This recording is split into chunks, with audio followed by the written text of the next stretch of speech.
What's going on? What's up, guys? Good morning. Good morning. How are you? I hate how the chat thing doesn't pop up until later. I do see your messages, at least on YouTube. MMXME1XT. What is up? Hello. Hello. How's everyone doing today? How's everyone doing this morning? Do I not have Twitch on my phone anymore? I guess I don't. No more twitchy poo on my phone. King. Thank you so much, guys. Thank you so much. Appreciate you. Top of the morning to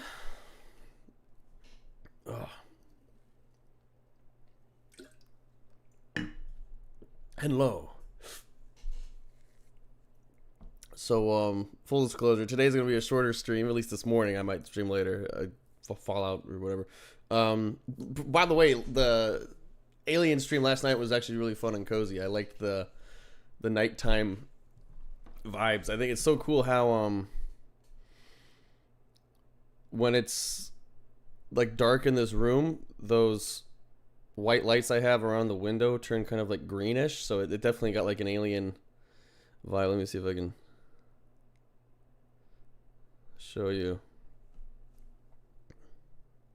And guys, you can just go to it, but hold on, let me. You guys can see it for yourself. Oh, here we go. Here we go. The green. Oh, it's hard. You can't see it on the phone very well, but it looks green and it looked very alien-esque. It was kind of cool. And I got to a really cool part of the game. Midnight Alien stream. Yeah, I liked it. Yeah, we got to Samuel Wright. Right after you left, we got to the part where you're actually in the like the nest and there's all the gooey black walls and stuff. We should actually watch. We're going to do a few things today. We're mainly going to talk about my music, full disclosure. It's sort of a self-promo. But, have you guys seen that deleted scene from the original Alien? It's so creepy. Is it Lambert's death? Let's see. Cocoon. It's the Cocoon sequence. Cocoon. It's so good, dude. Oh, man. I don't know if this is gonna fuck up the stream, but because it's like 20th Century Fox. But Jesus Christ, dude, it's such a creepy scene. It's such a creepy scene. Yes, Gwendolyn, it is. Do not worry, because Pat is a mod there, so he does a very good job. You should talk about your music more. Thank you, Cosmic. I definitely will. What's going on with my hair today? There we go. Is that a little bit better? All right. I'm very excited for the new Alien Isolation game. Harry said last night that you're not going to play as Amanda Ripley, which is too bad because she's badass. But whatever. But all right, so let's watch this deleted scene real quick. It's so cool. It's so creepy. There you go.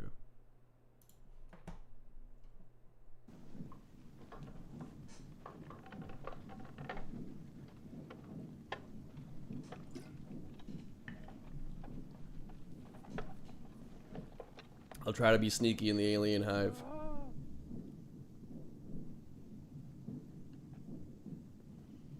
I like how that video says good quality and it's like terrible. I mean, I guess this is good quality considering everything. Greetings, Imperial brother. Oh, Isarn Wolf. Thank you so much. That sounds like you're part of the Companions. I'm Isarn Wolf. Been with the Companions for years.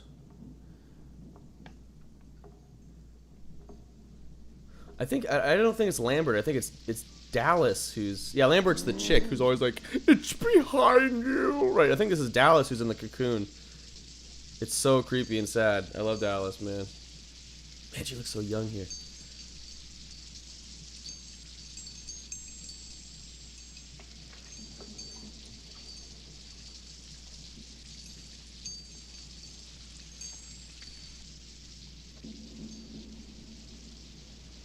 What a great fucking movie, dude. I gotta watch them. When I beat Alien Isolation, I'll definitely just watch Alien again.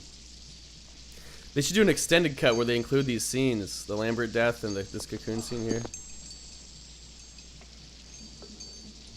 This movie entirely holds up so well except for one sequence. I mentioned this a long time ago before. One sequence when they're trying to prop up the android head. They do like a jump, not even a jump cut. It goes from a shot of, it's either a shot of the dummy head to the actual actor's head, and just like it just goes to another shot. It's like it looks so bad. It's either that or the reverse. I don't know why they kept that in the movie. They could have cut. Oh, there he is.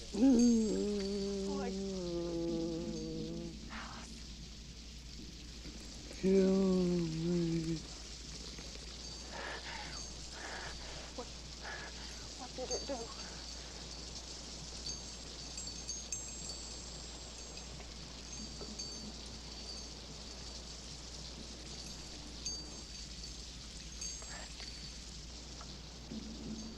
How can you tell that's Brett? Oh, it's so creepy.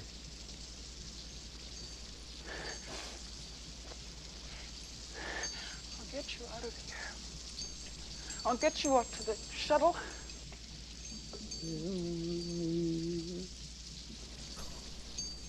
It's so creepy, dude. What can I do?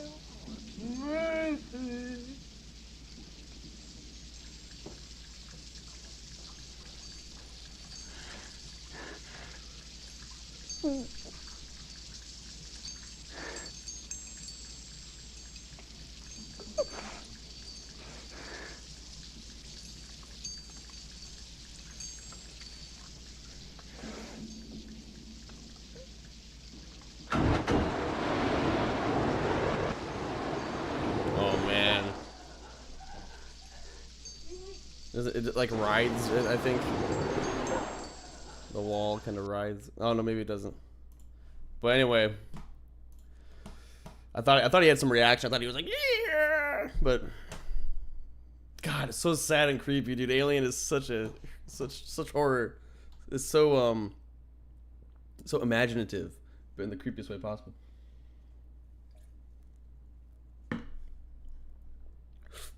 Hi, CD. Yeah, the cut to, yeah, exactly. You know what I'm talking about. Yeah, it looks so bad. Otherwise, the movie looks fantastic. The set is incredible. But if they had just cut to Ellen Ripley and then cut back to him and like it's his real head now instead of the dummy, that would have been great. But they literally like dummy actor. It's so bad. It's so lame. But that scene was incredible. They should have kept it in. And the set they built for that scene, all the stuff on the walls, the whole nest there, the cocoon. It's a shame they didn't. I don't know if maybe they thought it was too creepy or something. You always wonder with like test audiences how people react. Maybe, and it was like what, the 70s, right? So they probably I don't know, maybe there was like, no, it's too much, too gratuitous. But nowadays that would have been such a good, it's all the horror holds up so well. Would you flamethrower the fans if they had face hugger? Yeah, for sure, no problem, guys. I got you. I'll flamethrower you all day. Somehow missed you streaming regularly now, so had to follow. Thank you so much. Big fan of your Elder Scrolls stuff, especially this case. Thank you so much, dude. So, let's get down to the nitty gritty. I don't know how many of you guys saw my post yesterday on YouTube. I made 2 back to back, so it makes sense if it wasn't kind of pushed a lot. But I did the thank you for 30K. Which is fantastic. It's so funny. I've been like, here's 30K. I'm like always like, it's very odd. But on YouTube, I'm talking on YouTube. Twitch, it's been, what, 3,000? Is it still 3,000? Let's see. I am at, on Twitch. Yeah, 3,000. Okay, cool. Not bad at all. But anyway, I made this post about let's see, I'm gonna show you guys about this new Drew Gooden video that a bunch of people have been asking me to watch, and Cosmic Doorstop, I know you put it in the chat a couple days ago when it first came out, or maybe one day ago. So I said I did watch it since then, but I initially said, so the video is obviously the music industry is broken. He talks about how corrupt and monopolized pop is and has been for so long, actually. And when I talk about pop, it's whatever the popular music of the time is. So like jazz was pop at one point. You know, it could be anything. Whatever the popular music is, that's what pop is. So pop's not really a genre like that. It's weird. Anyway, I said I haven't watched it yet. I certainly will, but I wanted to say this isn't news to any musician, and certainly to anyone who just trying to make it as an artist. you can tell just by listening to pop with a trained ear or not. Honestly, I mean, anyone can probably, if they're listening actively and sort of assessing what they're listening to, they can probably tell as well that essentially the same group of people carefully tailor every track that gets mass streamed and heard by many, many people, which is very true. And of course, that sound fluctuates from era to era, but there is always like the one in sound, right? And that is whatever pop is. And it didn't used to be this bad when jazz was happening. It was just, most of it was just good, honest, original jazz. But of course, it got sort of chokeholded by big, like Columbia Records and stuff, you know, big producers. But nowadays, like the sound itself, the songs themselves are carefully tailored. And so I said it's a desolate and nihilistic landscape. And that's why I got mad when that guy made that video about Gen Z melody, because stuff like that happens all the time. And that is true. I did that. I deleted it, but I did that little crash out post where I was like, everyone was so astounded that then this guy was like a genius for pointing out that this melody was being reused, but that shit is happening all the time. And I don't think to make videos about that stuff, because to me it's like that, it's just, it's obvious, and it's what's happening all the time. So I gotta kind of think outside the box and remember, like, maybe this stuff is not obviously apparent to other people who aren't in music or whatever. There is one popular sound that gets regurgitated, and whatever the current sound is, it gets played so consistently, and so it gets played so consistently and so widely that passive listeners, and this is the important thing, it's not like you're a bad person if you're a passive listener, but it's not anyone's fault. It's just, it's the way we function as a society now, where, like, you know, you go to the gym, there's music, you're in line at Dutch Bros or something, there's music, you're watching a TV show, there's music, but it's always peripheral. You go to the mall, there's music, you go to fucking Walmart, there's music, you know, it's always peripheral. And that's sort of a new thing. It's weird to think about because we take it for granted. We probably don't even think about it. Half the time people don't notice there's music happening when there is. In fact, there has been a couple times recently when I mentioned the soundtrack to a movie. I made some comment about the soundtrack to a movie while we were watching the movie, and the person I was watching it with was like, I didn't even notice there was music. So it's like sometimes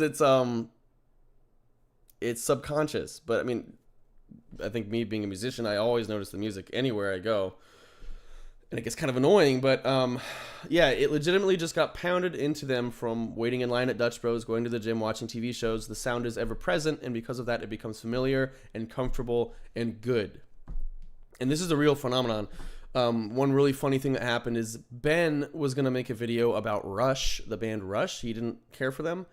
And he's like, it's just not a sound I like. The singer I don't like. So his video idea was, I'm going to force myself to listen to Rush for like, I don't know if it was a week or a month or what. And then I'll form my opinion after that. And what happened with Ben, and you know, there's a lot to be said for Rush. They're definitely a good group of musicians. They've made a lot of interesting songs, but the point is, after the week or the month or whatever it was, Ben liked Rush, and now he listens to them unironically because he forced himself to just listen to it over and over and over again.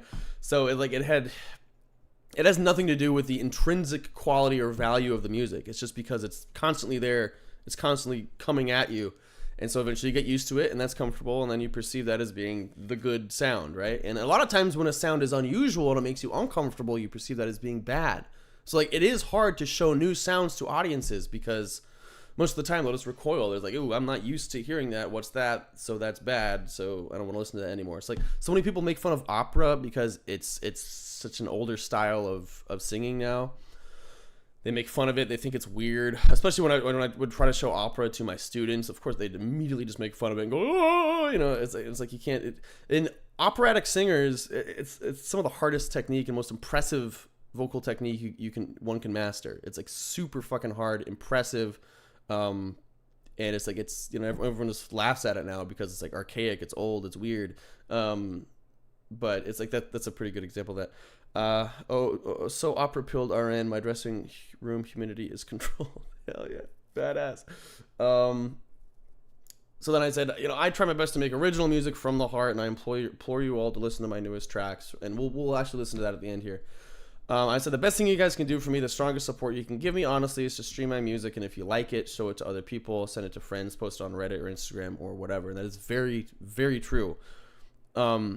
I've gone down the route of, now he also mentioned this in his video, and I learned this 10, 15 years ago, the huge thing with Spotify is playlists. And some of you might know this.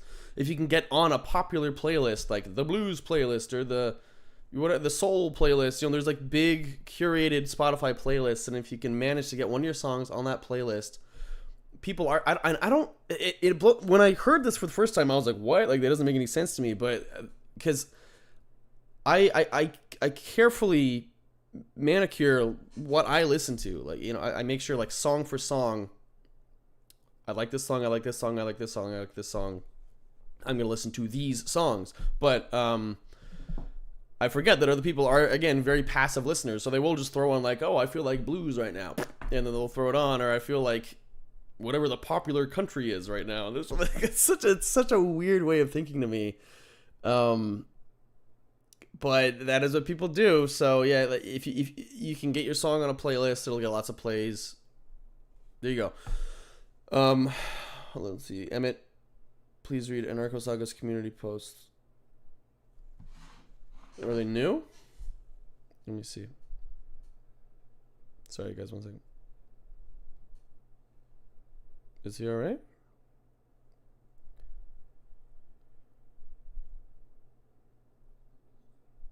Oh. Okay, I'll check these out later. They're not super new. It seems like he's just kind of...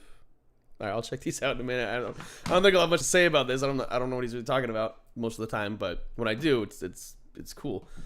But anyway, so you want us to all listen to your music for a month straight? Yeah. And on. A month straight and onward. I listen to I Still Love You at least once a week. Thank you so much.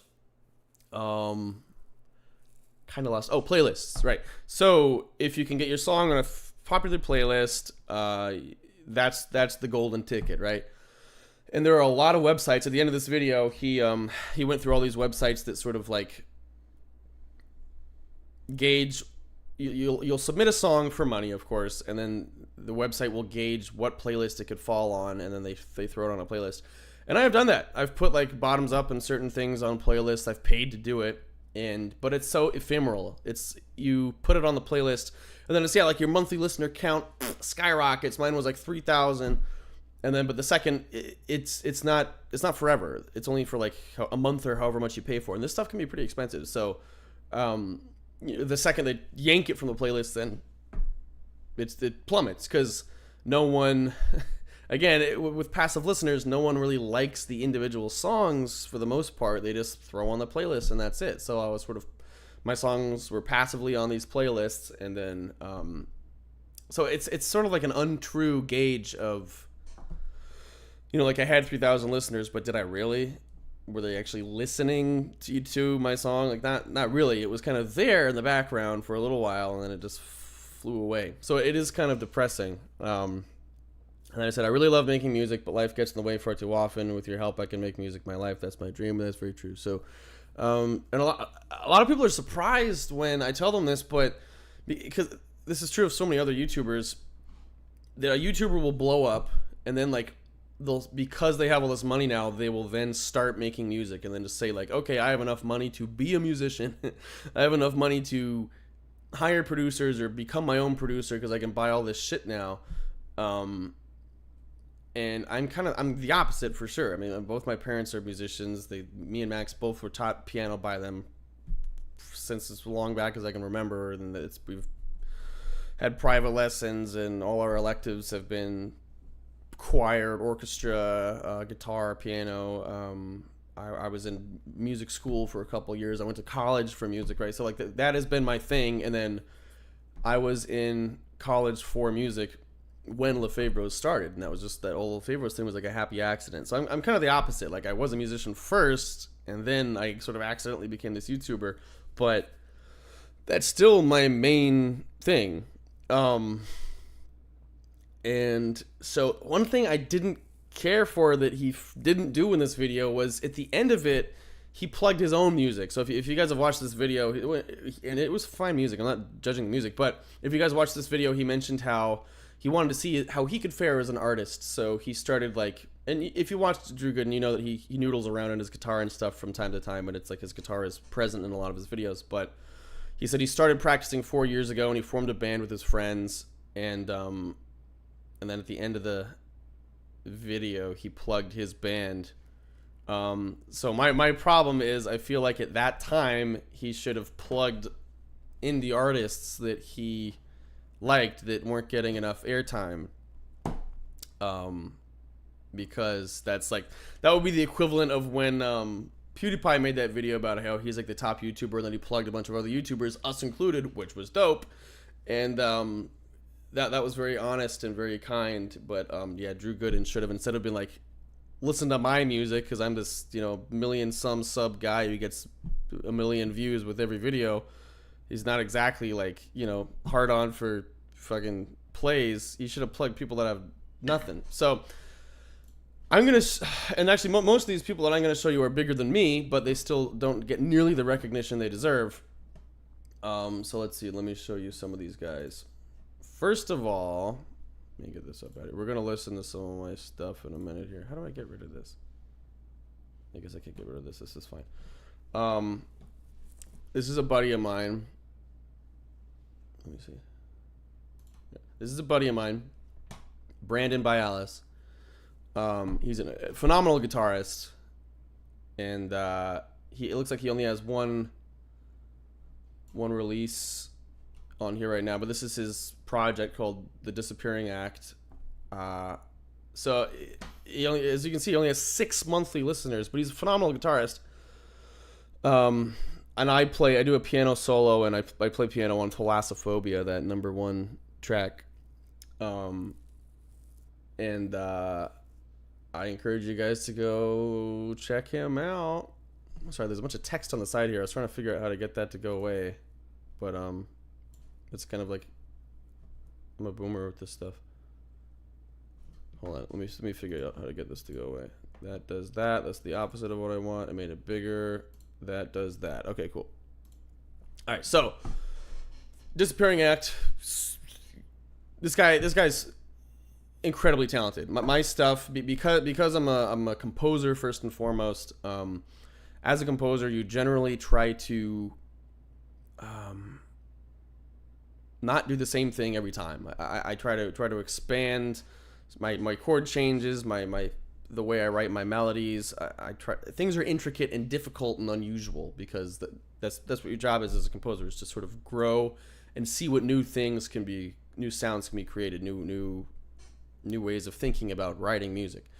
So they're not easy. The shit I write is not easy, and yet I can throw all these crazy weird chord charts at him, and he just nails it every time. No notes. It's fantastic. So this guy is talented as fuck, and I'm honored to have him as a friend and as a guitarist who plays on my stuff if I just ask nicely. So yeah, I guess if you use Spotify, and of course, Drew Gooden's whole thing was like Spotify bad, but I mean, you could say that about anything, like Netflix bad in the same way. It is the main way people listen to music, so fuck me. I mean, like, just do it, but just don't listen to the shitty guys, and don't listen to all the AI music on here. Just listen to Brandon Bialis and me and whoever else I tell you to listen to. So Disappearing Act, type in probably Thalassophobia Disappearing Act. I'm sure it'll pop up. Maybe when this stream is over, I will post maybe links to all these artists down below. This is my dad. Okay, I made a video about this a while back. He's got 2 monthly listeners. These are gorgeous pieces of music. Thalia, Muse of Comedy, is probably my favorite. Gateways 3 is also great. I listen to all these three a lot, as you can tell. They're all amazing though, and you guys might have different tastes. So these are all, the recordings aren't the best because they're live recordings of orchestral works, but the orchestras are real. Most of these are recorded by the ASU orchestra, so pretty fucking cool. And they're really good. So type in Ken LaFave Gateways, and some of the coolest shit my dad has written, which is really beautiful stuff, will pop up. Yeah, my dad's a composer, and he's the one who kind of got me into this whole thing. So my dad, he makes good shit. He's got 2 monthly listeners. It's fucking sickening when you think of all the bullshit that has like millions of listeners. Gregory and the Hawk. Okay, so she's big, as you can see, but in terms of like how good she is versus all the other musicians on Spotify, she's nothing. She's not nearly as big as she should be. And a lot of you guys have probably heard of her. I actually didn't realize that she's the singer for the Far Cry 5 song until after I did my cover of it. So she's got a really nice voice, but her compositions are also really interesting, cool. She's got a unique sound, beautiful stuff. I've been meaning to cover more of her music. I covered Oats We Sow a while back. I've been meaning to cover For the Best. It's a really good one. But all of her shit is so good. All of her shit is so fucking good. I have a playlist of hers that I listen to from time to time, but playlist, it doesn't really matter. You guys will listen to what you please of hers, but you should check her out. Extremely lyrical. Her lyrics are like a bunch of dumb blonde ladies think Taylor Swift is like the most talented lyricist of our time. She's nothing compared to Gregory and the Hawk. Gregory and the Hawk, I would say without a doubt, maybe Conor Oberst from Bright Eyes, close second, but I would say Gregory and the Hawk, best lyricist of our time, like easy, best living lyricist, fucking no contest, incredible.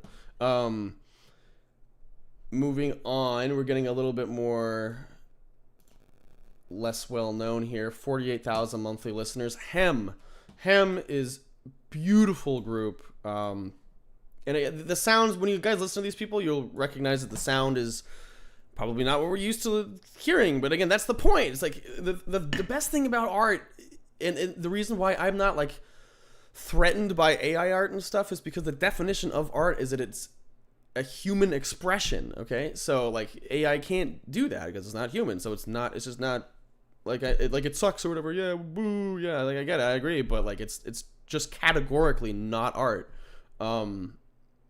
And on the other end of that, when pop music is so heavily tailored by the same group of people, you get a similar effect where it's not individual expression anymore. It's the same 5 assholes that run everything, trying to calculate what the next song, what the next sound of the world should be. And that's also bullshit. And that's when you get, that's why people are so weirded out by things that sound different now, is because everything sounds the fucking same. And that's also not good. That's not what music is about. Just like paintings, different styles, reflect different sides of human nature and human experience. And the same thing goes for music. So Hem has a very distinct style. And you'll probably notice there's a certain sound I like between all these artists. But it's definitely a sound that is not generally appreciated as well as it should be. A lot of people now just like super heavy drums. If something is produced really well and has drums that are really like ASMR pleasing to the ear, like that's good and that's it. But there's so much more to music than that.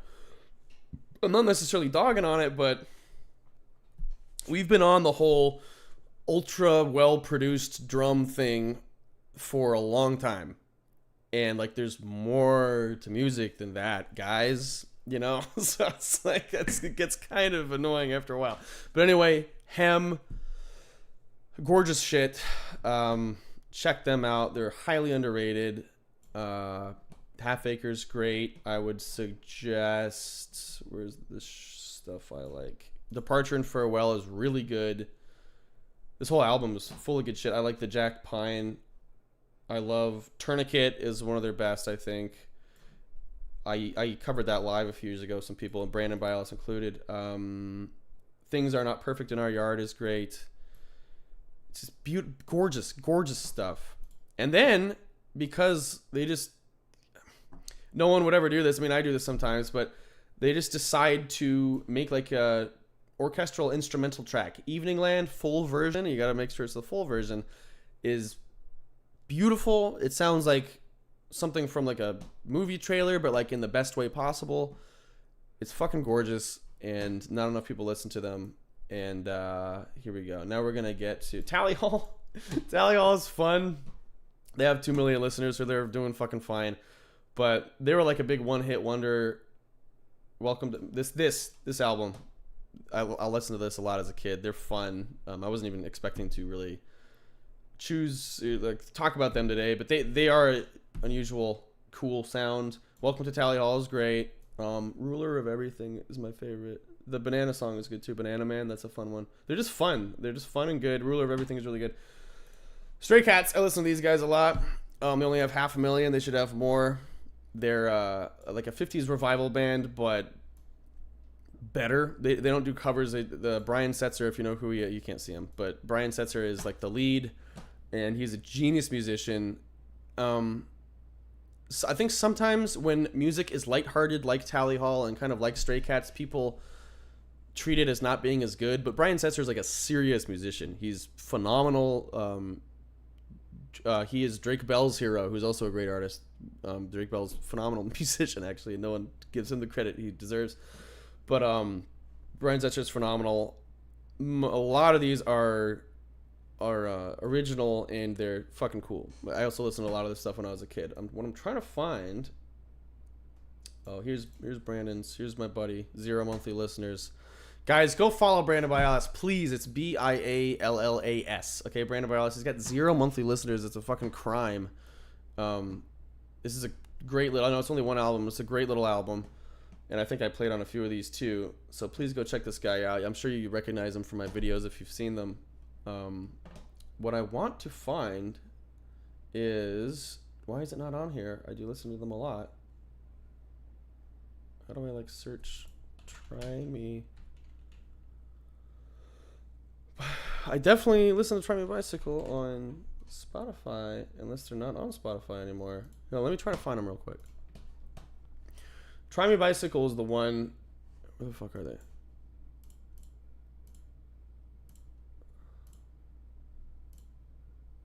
Are they not on here anymore? That'd be so sad. I wonder if their stuff got taken down. How do I even... Anyway, you've heard me talk about Try Me... Thank you so much, SMG. You've heard me talk about Try Me Bicycle before. It's really just one guy. I mean, he has... I shouldn't say that. He's got a lot of great musicians that play with him. But his name is Andy Naylor, and he's just a guy from Arizona in Phoenix. And...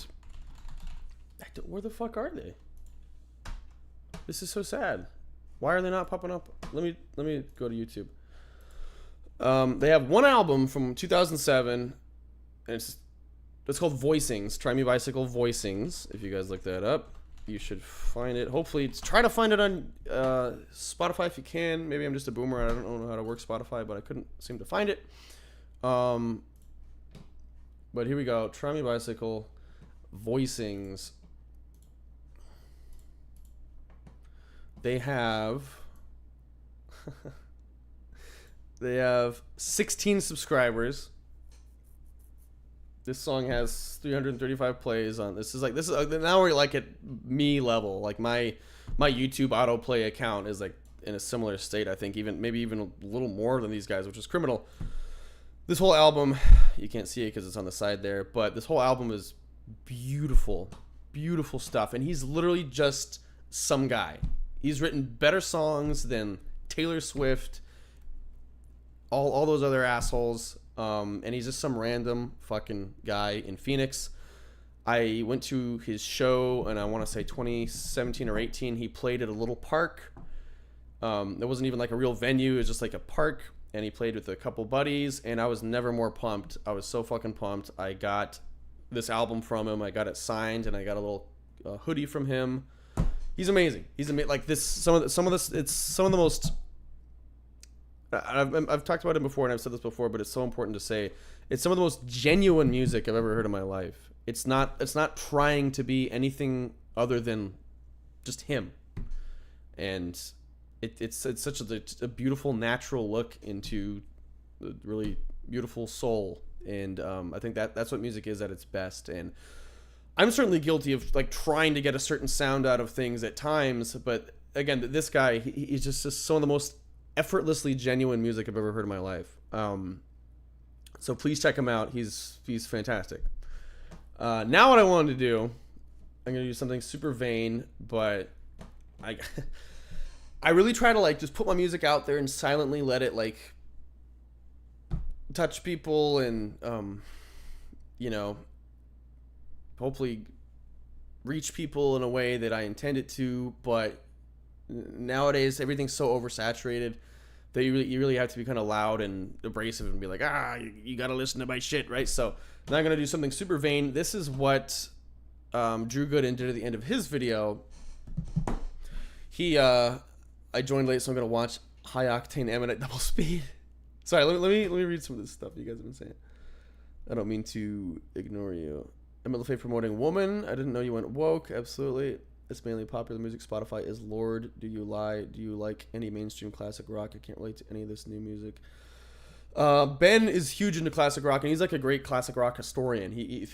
Any song, 1 second into the song, will be like, oh, that's blah blah blah blah blah blah, and I'll know the exact recording and everything. You and Ben should definitely hang out. We should all hang out sometime, because he knows his shit. And I often go to shows with him that are classic rock, and I appreciate the musicianship. It's not my favorite type of sound, but I definitely appreciate the skill involved in a lot of it.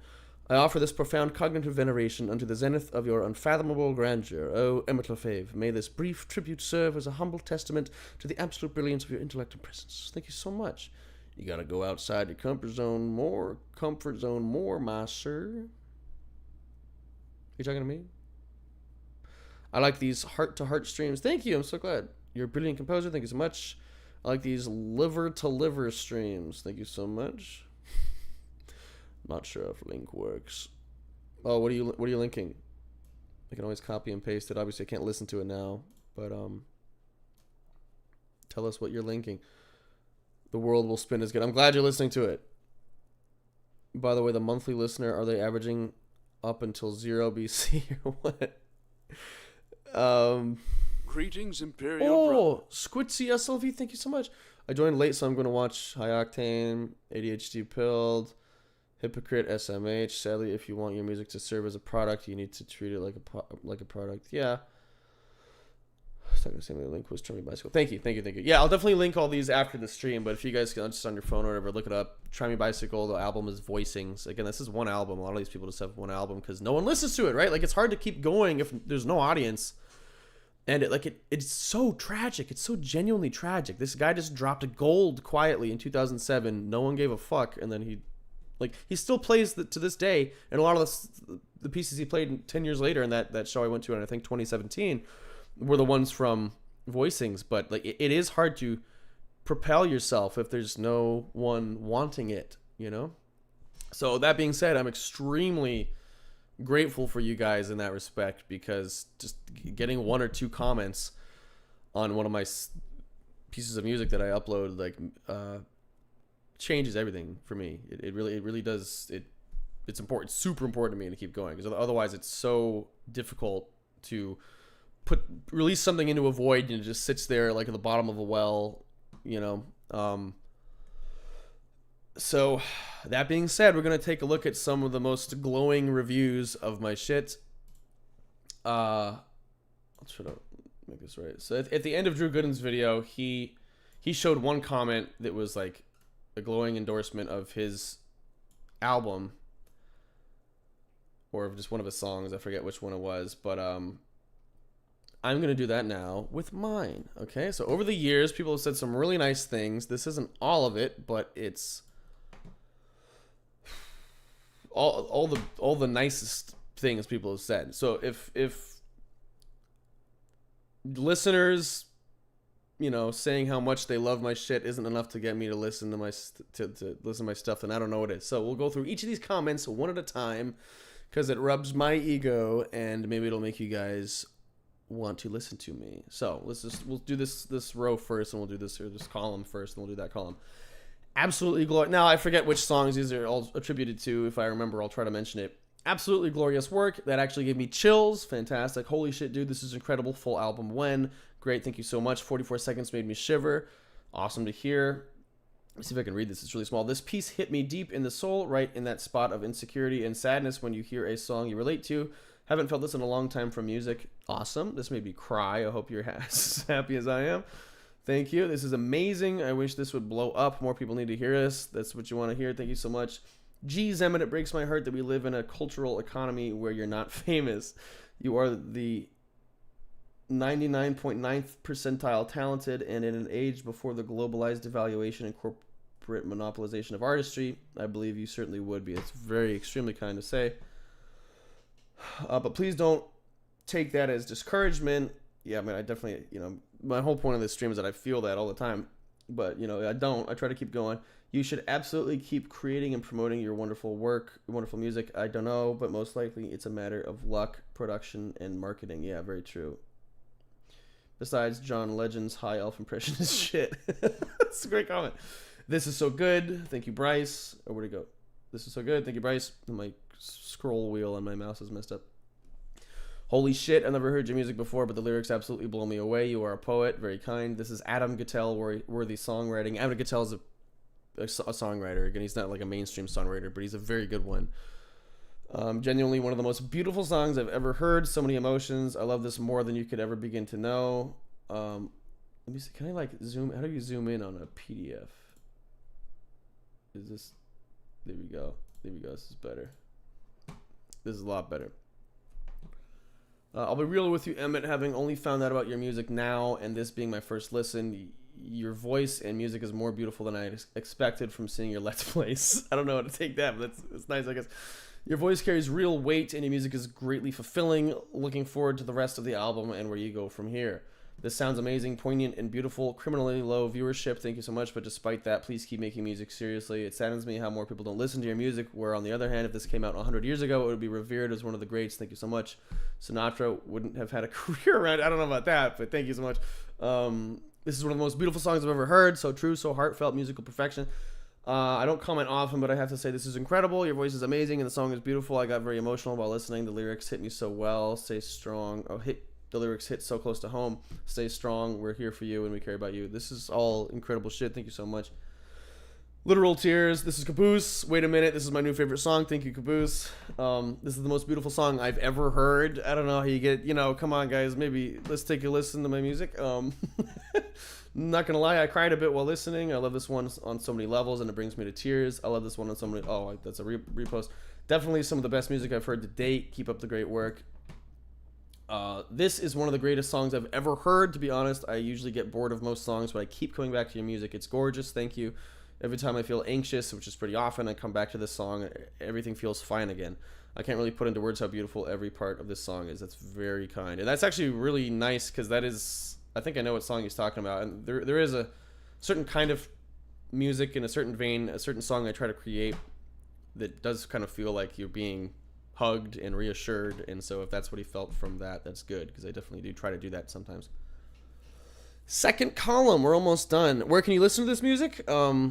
Is this live? This is live. You can listen to this music on my YouTube channel, and we'll look at that in just a minute here, actually. Yeah, SoundCloud's alright. My SoundCloud's kind of outdated. I'm actually been thinking about pulling everything from SoundCloud, because you got to pay like $100 a year to just have it on there. So I might pull everything from SoundCloud and put the best of my SoundCloud shit on maybe Spotify or YouTube. But YouTube right now, YouTube and Spotify right now are my main two things that I'm focusing on. But thank you for the question, and we'll look at that in a minute here. This guy says, I return here from time to time to feel inspired. Emmett, I know you from Oblivion Bites, but I sincerely thank you for sharing your musical talent here on YouTube. I hope you'll get the acknowledgement you deserve, and you definitely managed to touch my heart with this song. I know this is a year old, but just having found this shit, dude, this is like extremely high caliber stuff. It's an excellent balance between good lyricism, tempo, and vocal range. Extremely difficult to do as a fellow musician. I gotta tell you, man, this is gold. Keep it up, especially this jazzy style you got going here. I think he's talking about Sun Might Set, which is on YouTube and Spotify. It suits your vocal range and skills very well. New joke, this might be my favorite song. Very kind. Not gonna lie, mate, genuine goosebumps listening to this. That might be a repost from the start as well. Maybe not. That sounded familiar. I'm completely without words. I don't think I've heard a more beautiful song. Okay, I mean, this is like, it's so flattering. If Harry was here, he'd say, Emmett made all these comments and on burner accounts. But I swear to God, these are real comments. Can you send me your wallpaper on Dick Sword, please? Okay, we'll do. I'm completely without words. Yeah, I don't think I've heard a more beautiful song. I came back years ago since the last time I was here. This song really makes me go back. Don't forget who you are nor who you want to become. Keep it up. That's some of the best shit I can possibly hear. Life just got better, way better. Keep the momentum. Really lovely harmonies. It's tough out there for musicians, but you've got something special. Keep it going. Year 5, 10 months. Still getting my weekly fill. That's great. The replays really help. Holy shit, this song is such an achievement. Jarl Trippin, that's a good name. Just stopping for my weekly fill. I have listened to this countless times over the years, and I'll easily say it's one of my favorite tracks by you and your friends. Emmett, more than that, only since this summer have I been able to pull and learn everything I've wanted to from this song. I think he's talking about step one. I remember this comment. You are a pretty wise lot, and I appreciate your sharing of wisdom. It may not be due to this song, but listening to it now, I understand it differently than I used to. I finally understood what it means to be a man. Dang, dude, this is it's extremely humbling to hear. An initially surprising and very revealing ending that coincides with how I've learned to identify and follow my personal purpose. Masterful singing by you two, Emmett and Brianna. The performance and style is impeccable, but those lyrics are why this song always stands out to me. And if that was all you, Emmett, you're a genius. It was all me. It's always all me. I mean, obviously, besides I ask people to make it better with their drums and their guitars and their voices, but the chords, the harmonies, the melodies, and the lyrics are always all me. P.S. I think it is in the way he responds. Okay, yeah, it's a reference to one of the lyrics. That's really nice. Almost done here, guys. Holy fuck, man. I've only just discovered the song and I'm in the midst of watching your Oblivion Let's Play, but goddamn if this wasn't one of the dopest songs I've heard this year. Keep on making the beautiful jams, and then holy shit, absolutely incredible. Okay, so really good, really extremely kind things people have said. And I just hope that we can. It's hard to keep the momentum going. Again, like when I have a job and not a ton of money to spend on music, because I do try to pay musicians as much as I can, and then obviously recording and stuff is money too.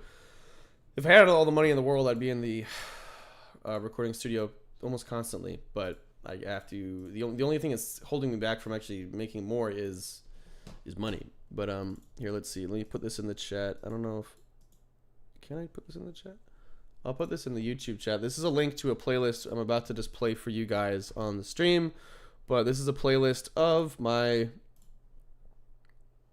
most recent album. I was going to try and make it 12 tracks. For some reason, I have this weird OCD thing with an album needing to be some multiple of 3. The albums I've done in the past are like 9. And I wanted this one to be 12. They just feel like strong numbers to me. I don't know why. But I can't believe he's going back to Lola. But I've been working on this album for 2 years. And again, not because of any creative bankruptcy or anything, but just because of like time and money are precious commodities. And there was another big thing that was extremely tragic that I've mentioned before on a stream, but one of what'll probably be the last song in this album. This album is 9 songs right now. Again, you guys can't see it right now, but the album that I'm talking about here, this album, which is in a playlist that is dropped called Victory, as you can see down there, is 9 songs long. I was gonna try and make it 12 because I have a lot more songs I want to put on it, but the other songs, one of them I want to be choral, so it's going to need a lot of voices, and I don't think I can afford a bunch of singers right now. And one of them that I'm still intending to put on the song was going to have this great musician that I know, David Moore, who played saxophone and trumpet. He was going to be on this on the one of the last tracks on this album called Yeah Right. It was a really cool song. I'm really excited about it, and the sax and trumpet and his skill was going to add a lot to it, but he passed away, and he wasn't that much older than me. He had a heart condition and he passed away, and it was super tragic. And that kind of made me, like, I obviously kind of wanted to step away from the song for a minute in general, but then also, like, I feel weird. It feels like really disrespectful getting another saxophone player to play on it. So I either have to put the song in a different direction, not use those instruments, or I have to recognize him somehow in the video. I probably will recognize him somehow in the video. But yeah. But it's gonna be a great tune. But anyway, these nine songs I've written over the last couple years. Well, I recorded them over the last couple years. I wrote a lot of them 3 or 4 years ago now. Scary to think about. But here are some tracks. So this album is going to be called Victory. I have the album art and everything made. A really great artist on Instagram did the album art. I'll probably link her Instagram and stuff on when the album drops. But really cool album art.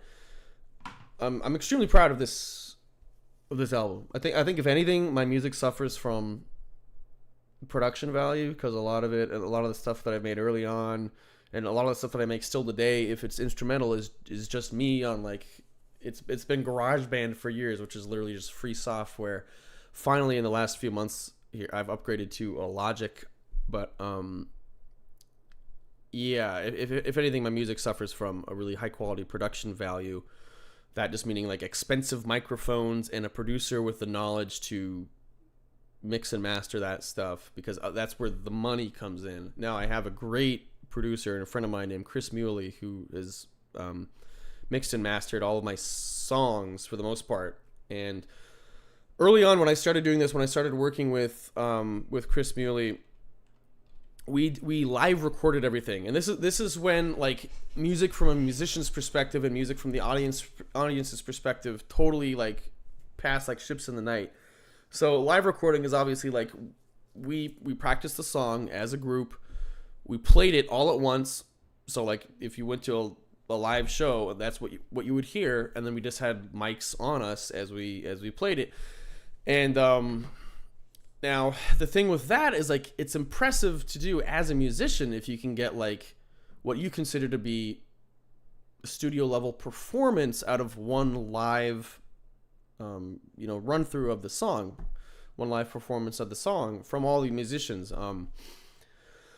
But what suffers is if you do record everything in the same room, then the ability to edit each instrument individually wanes and suffers for sure. And again, people are so used to such high quality studio recordings nowadays that if you put stuff out that is not as highly manicured in the sort of mixing and mastering process, people sort of do away with it a lot of the times. So more recently, we've gone towards for some of my albums, I went towards recording every instrument individually isolated, and then in that way you were able to definitely play with the sound a lot more specifically, but it lost some of the heart. I feel like when you're actually performing this stuff, it's just different. The energy's different. It feels more real, because it is more real if you're actually performing it as it's meant to be performed. So with this album, I was really happy that we got to find a happy medium between the two, between like a live recording and then individual tracks. Yeah, it feels more connected for sure. So what we did here is, you can see Brandon and I recorded this live. He's playing the guitar, I'm playing the piano and singing, and what you hear between the vocals, the lead vocals, the piano, and the guitar is what you're seeing there. And then we overlaid different tracks over that. So you can kind of get one very honest and energetic take that would sound good by itself, just with the guitar and the piano here, and then you can sort of build around that. So that's what we did for most of the tracks on this album, and I really like the sound that it creates. So we'll listen to it in a minute here. So yeah, this is just gonna be a me stream, okay? Because I watched that Drew Gooden video yesterday, and it reminded me how much I needed to fucking talk about my music, because I was just saying earlier, like I release stuff and then I just move on and I don't talk about it or express to people how important it is to me. So we're gonna do this today. It's awesome that you express yourself in so many ways. Thank you so much. Just like with the Star Wars novel. Thank you, dude. The Star Wars novel, I'm proud of that too. Yeah. Why not go intentionally for the more lo-fi experimental sound? I could. I definitely could. It's just not the type of music that speaks to me necessarily. I mean, so some of those, I think there's good music from any genre. There's definitely a sound that I've leaned towards, and you'll see how my sound kind of bounces off of all the guys that I just showed you and told you to listen to and subscribe to and stuff.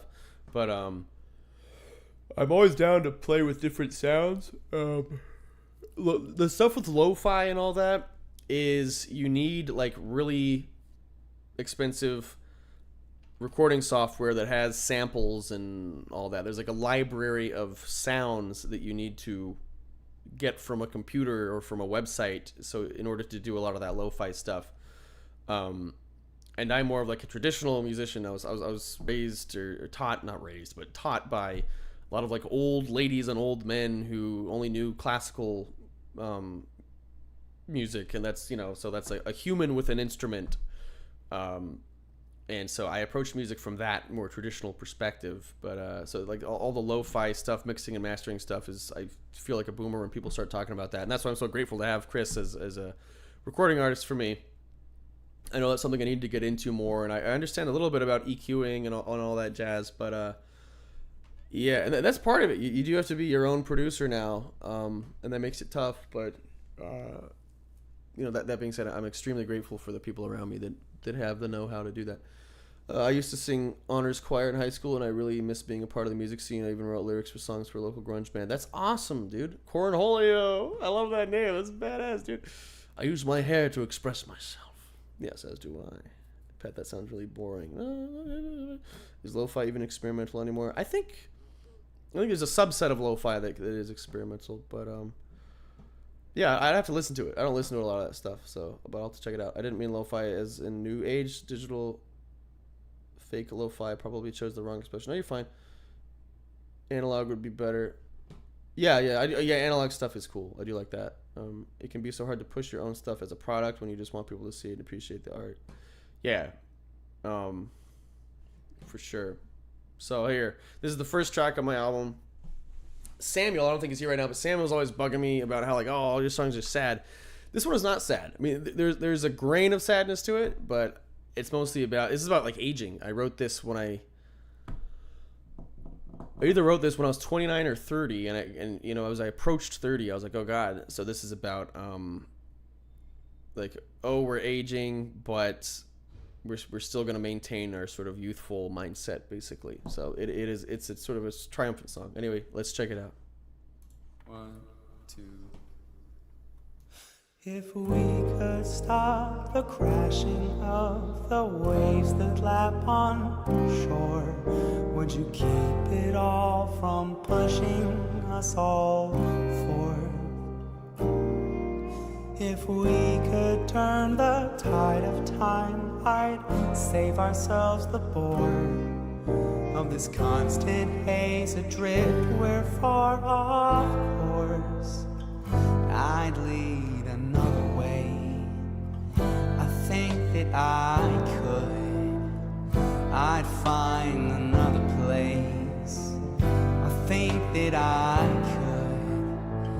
And I'd dream another dream. I think that I could. We ought to be redeemed. I think that we could.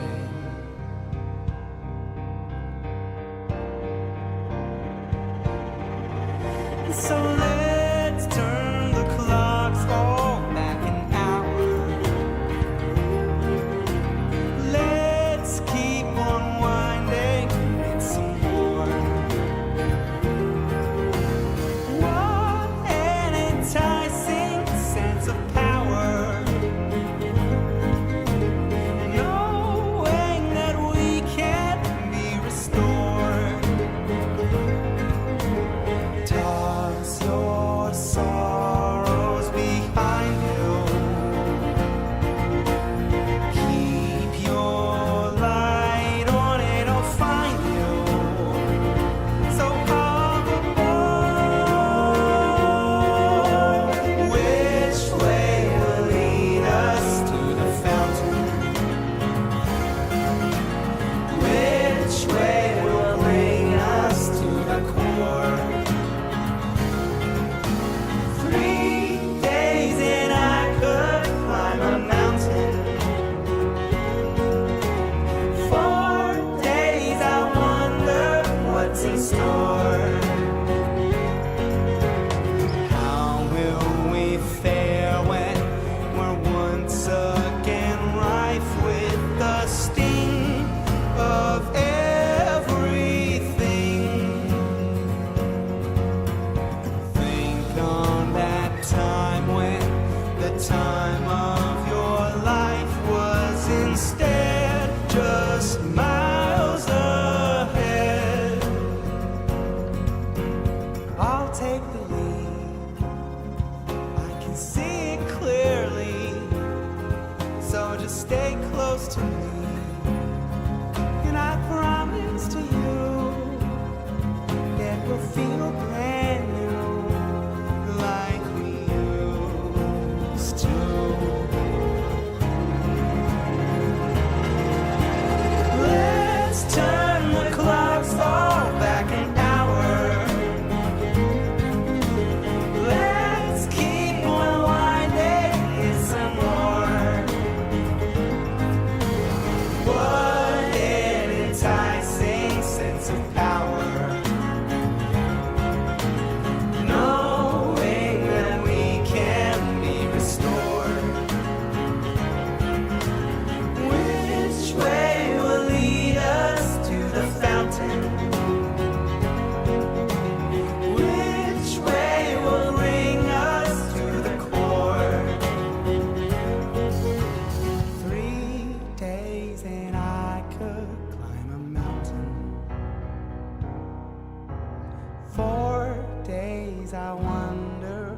hope you could hear that all right. I was trying to mess with the volume a little bit.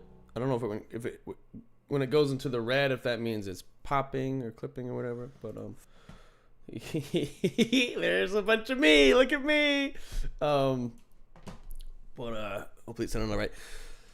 My singing voice is the type that differs so much from your speaking voice. Yeah, thanks. Yeah. The fact of the matter is, the reason we love it when you post here and do your stuff on this channel is because you're purely and definitively you. Thank you so much. I think that means a lot, man. That means a lot. That is an important thing to me. Honesty is an important thing to me, and I don't mean just like telling the truth. I mean like just being honest with other people about yourself is really important to me. So thank you so much, dude. It means a lot. But yeah, that track. So you could probably hear. Obviously, there's a lot of harmonies, vocal harmonies. I played my viola on that one a little bit when it goes that's my viola, and then Chris Muley played his mandolin on that, and then there's tambourine that I played, and there was even a little in the B section there was bongos that I played, but they're peppered in there in a way that you don't even really hear them directly, but they affect that section in a good way. As this next one, you guys don't feel like you have to stay for the whole time. I'm gonna go through every track because that's what I'm doing today, and I feel like it's important. I do feel like a dick. Like, I mean, like there's like 5 of me on the screen right now, and four of me in my hands, but and I just feel like an asshole when there's like me all the time. But I feel like I gotta push through that, and because I shouldn't be afraid to mention myself and put myself out there in a more direct way. How long do you spend writing and composing a song? Yes. Scared the crap out of me. Thank you, Gwendolyn. Especially delightful. Jump scared me. Put more of my face on the screen. That's right. It definitely depends. It's a good question. Some stuff is like I sit down once and then it all comes out. Other things is like I have a musical idea for a while and then I'll put lyrics on it later. And other times, like that last track we heard, I have one idea, and I wrote the main part, that whole main melody. I wrote the lyrics and the music for it in one sitting. But that B section that goes, "How will we fare when we're once again?" And there was like the bong. That's the part that had the bongos. That I wrote when I was like 17. The music and the lyrics actually, and it kind of fit the song because it's about like looking back and maintaining your youth. So weirdly enough, and that was just an idea I had, and I tried to put it into songs here and there, but it never worked. And suddenly I realized when I was writing this song that you just heard, like that part fits perfectly right here, and so I just stuck it in there, and that was that. So weird shit like that happens a lot actually. Hey, Fiverr Lick, what's up? But yeah, so it could be it's different all the time. This one, Fire and Freedom, that we're about to listen to, this one is like music and then lyrics slightly after. Would love to challenge you to listen to some retro wave like Time Cop or something and see if it inspires you to write a song. That'd be cool. Thank you. It's awesome. We'd be down to write with you too. That's cool. I would down to collaborate for sure.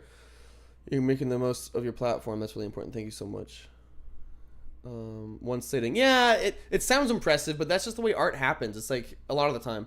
It's like you'll get really inspired, everything happens, and it's like you make jack shit for a week or two or a month, and then suddenly you're like, oh, I'm making all this stuff. And like it comes in big, it like balloons up and then it goes away, and then it balloons up and you're making a lot, and then it goes away and then you're making nothing. It's very odd. Emmett, have you experienced AI anxiety concerning art? I partake in art in an online hobby level, but AI infuriates me. Yeah, I was talking earlier about how I think it's bad, of course, but I'm not threatened by it because it categorically can't be art, because I mean the definition of art to me is that it's human expression, so it has to come from a human soul. Otherwise, it's just straight up not art, And like I understand that in the world. Yeah, like a lot of people are listening to it and making AI images and stuff. So like it is a threat in a way, but like philosophically, it's not a threat to me. And the other thing is, I mean, this is where I have to get a little cynical, but like I've disagreed with the popularity of a lot of music for so long. Like a lot of the main big pop artists that are huge and everyone thinks is great. I don't feel anything from them. and I don't understand the value that apparently they have. So like it's not a big change to me because I've always felt that people have been engaging with stuff that is not nearly as good as it supposedly is. So it doesn't feel like a change to me. It just feels like more of the same. I hate to say that, but that's the way I feel about it. The way you talk about your music shows how much it means to you. Thank you so much, Sponge. I stuck it in there, and that was that. Oh my god. Gets the absolute peak of the story in Alien Isolation. 2-hour music plug stream. Truly devious. Sorry, dude. AI is at most an economic threat. Yeah, for sure. For sure. And yeah, the whole Drew Gooden video was about how Spotify like owes a lot of money to artists and is pushing their AI stuff so they can make money because they don't have to obviously pay the artist for the AI music that they make because there's no artist. So they are an evil company, but so is any big company. Yeah, with music, nobody's gonna listen to an AI song, at least how they are. Yeah, but that's weird. When I made a really pissed off YouTube short. I actually made it public again on this channel because it's topical now because of the Drew Gooden thing. When Velvet Sundown was released on Spotify, it fooled a bunch of people. Velvet Sundown is like that 70s rock group that Spotify created and is AI. And when it was revealed that Velvet Sundown was AI, a lot of people were like, "Oh, I really liked them." So it's like people do listen to it, but again, to me that's really no different than like the new Taylor Swift song comes out and everyone's like, "It's amazing." Like to me, it's all just bad. And I was saying earlier how I feel like a lot of that highly manicured pop stuff almost has a similar problem to AI. I'm not gonna go a lot of shit for this, but because if art is supposed to be an expression of the self, but it's made by like the same 5 or 10 producers that make everything and are really like being ultra careful about like what's the new sound going to be, and they have like this chokehold, and it's made by all these businessmen, then like it's still not art to me. Even if it is made by people, they're not making a song from their feelings. They're like trying to calculate what the new song will be. You know, it's like it's different. So it's very mechanical and computational, just like AI music is. And I don't much care for it. I'm not feeling philosophically threatened, RN personally. That's good. I have ADHD, so unless I'm actively being stimulated, my creativity is in the ditch. I totally understand why. Yeah, I know what you mean. I need to be around creative people all the time. AI siphons all creative. Yeah. And it's tough if you're a younger person, because I think some of your best ideas, some of your most explosive and passionate ideas come about when you're like 15 to 25. A lot of the greatest stuff I either wrote, even if it was books or music or whatever, I was just the most densely passionate and created the most within those 10 years. And that's why like all these new young directors coming out totally makes sense to me, because like, you know, King Parsons was 20, it's like a meme now, and then the guy who did Obsession, I forget his name, is 25, and it's like that is the threshold of like all of your most passionate stuff. Not saying that, you know, the stuff I'm making now isn't good, but there is an excitement to creating. There's such an organic, persistent excitement to creating within that time frame that like we need younger people to be making shit, because they are that is when all of your most passionate, heartfelt stuff comes out of you, in a way, because you're contending with the world for the first time at that moment. So it makes sense that you have like this really fresh perspective and a strong push and pull with the world, because you were contending with it on a higher level for the first time. My favorite producers give away all their techniques basically, and they're just like, well, even if we show you, you still can't do what we're doing, and that's such a good approach. Yeah, exactly. Everyone needs to find their own thing. Exactly. Yeah.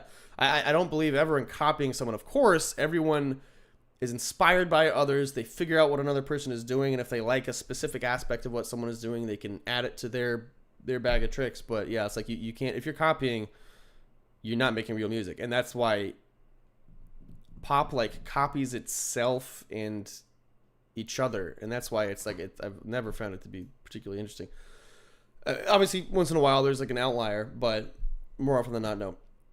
I listen to breakcore because it helps my ADHD, and I've been fooled by AI generated assisted. Yeah, there you go. See, it's easy to fool us because I think it struggles with certain genres more than others. Yeah, that would disappoint me so much, turn me away instantly. Everyone else has stupid taste. I stood and clapped when Emmett said this.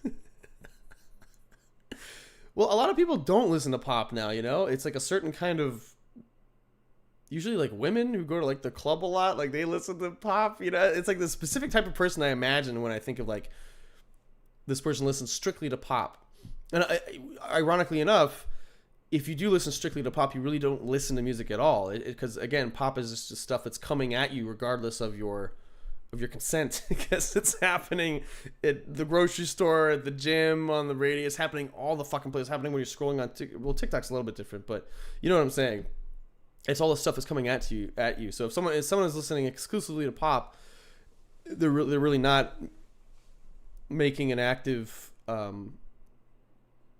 decision to listen to music at all. 9 times out of 10, AI isn't itself a problem or surprising. It is simply the system working as intended. It's just logical extension of the world we created. Yeah, most AI is good, right? If it's not generative AI that's taking over like human jobs or human art, then like it can help with computing things. It's helped a lot with medicine as far as I understand. So like it can be used in really extremely helpful ways, just not in the ways that we see it being used all the time, right? I didn't create this world, Cosmic. Music is not a privilege, it's a gift, and you use it for the good of mankind. Dude, for sure, at 18 I wrote a script for a weird found footage movie about a possessed house getting invaded by abducting aliens who think a normal family is in there only to get trapped inside. That's so sick. See, yeah, you have all your ideas. They're just coming out. They're just rapid fire. And it's a great time. I mean, the unique style of an artist is usually an amalgamation of the things they like and want to combine. Yeah. And the important thing is they want to combine them with their self, though, right? Like, yeah, you'll definitely hear similarities between Gregory and the Hawk, Hem, Try Me Bicycle, and me. But when I put the me on it, then it's uniquely me. So that's why AI just doesn't work as art, because there is no me in it. Pop is listened to more casually. I feel a few people intend to listen to it yet. Dang, script got deleted in 2012. When I became homeless. Ooh, I'm so sorry, dude. That's so sad. Yeah, I had a thing with the script ones. I think I've mentioned that before, but it's interesting. What about modern country, aka Yee Yee Pop? I don't know who that is. I don't care for modern country. I like. Ooh, one person I should mention is Cask Mouse. Their best stuff isn't on. Well, I shouldn't say this. They are on Spotify, but only a little bit is on Spotify. They're also on YouTube. Cask Mouse, like the cask of Amontillado, whatever that thing is called. Cask Mouse. See, I'll put it in the chat here. They're a great country band. Actual country, current band. They're fucking cool. Yeah, they're great. Ignore my message. Sorry, wait, what message? What message? What? How about a stream where we send... Okay, thank you. Sorry, I don't know how I missed this. How about a stream where we send in tracks for you to listen to and review? That would be cool. Yeah, when I was doing my drunk Twitch streams back a few years back, I did that a few times, and that'd be fun. Music has become cheap product and cheaper over time. There's an oversaturation of it, as there's an oversaturation of everything now. And because of that, there is a lot of cheap music. There's still a lot of great music being made. It's just way harder to find now, which makes it's difficult because you got to sift through all the cheap stuff to get the good stuff. So true, darling. I don't know. I was sort of asleep during those years of my life. It has only been recently that I feel like I'm actually working towards what I want to be doing. That's good. That's also good. I mean, yeah, definitely when you're young, things can be a mess, but and a lot of artists have made their best stuff later on, oftentimes, but there is an approach you have to life at that age that is unique, I guess, and you got to bottle it up in that moment, and then it's gone. 2 days ago, I went to a new bar opening, and they had music acts. Good. At the end, there was a band that went on and on. I did spy a bard in the corner hugging his keyboard. Must have been SideQuest related. Badass. Try not to smirk at her. Yeah, that sucked, man. Try not to smirk at Harry. Comment impossible challenge. Where's Harry?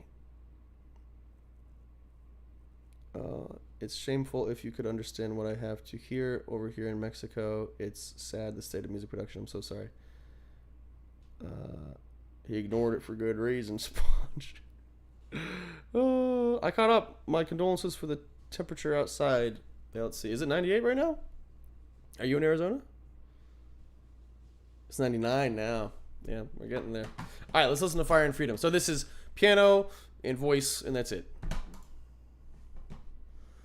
Fire fading, ice invading. Now we close our eyes. Sun is setting, how dark it's getting. Do you hear those distant cries? They weep for better days. Once the sun was all ablaze. They dream of fire and freedom.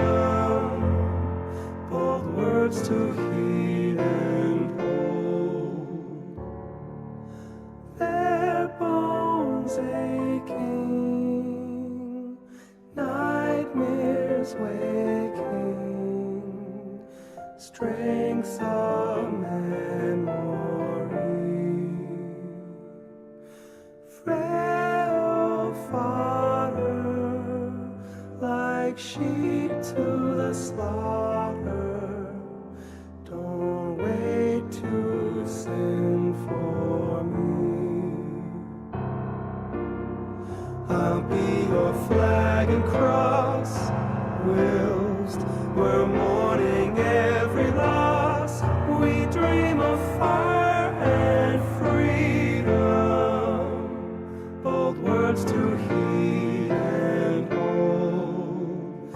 We dream of fire and freedom, bold words to heed and hold.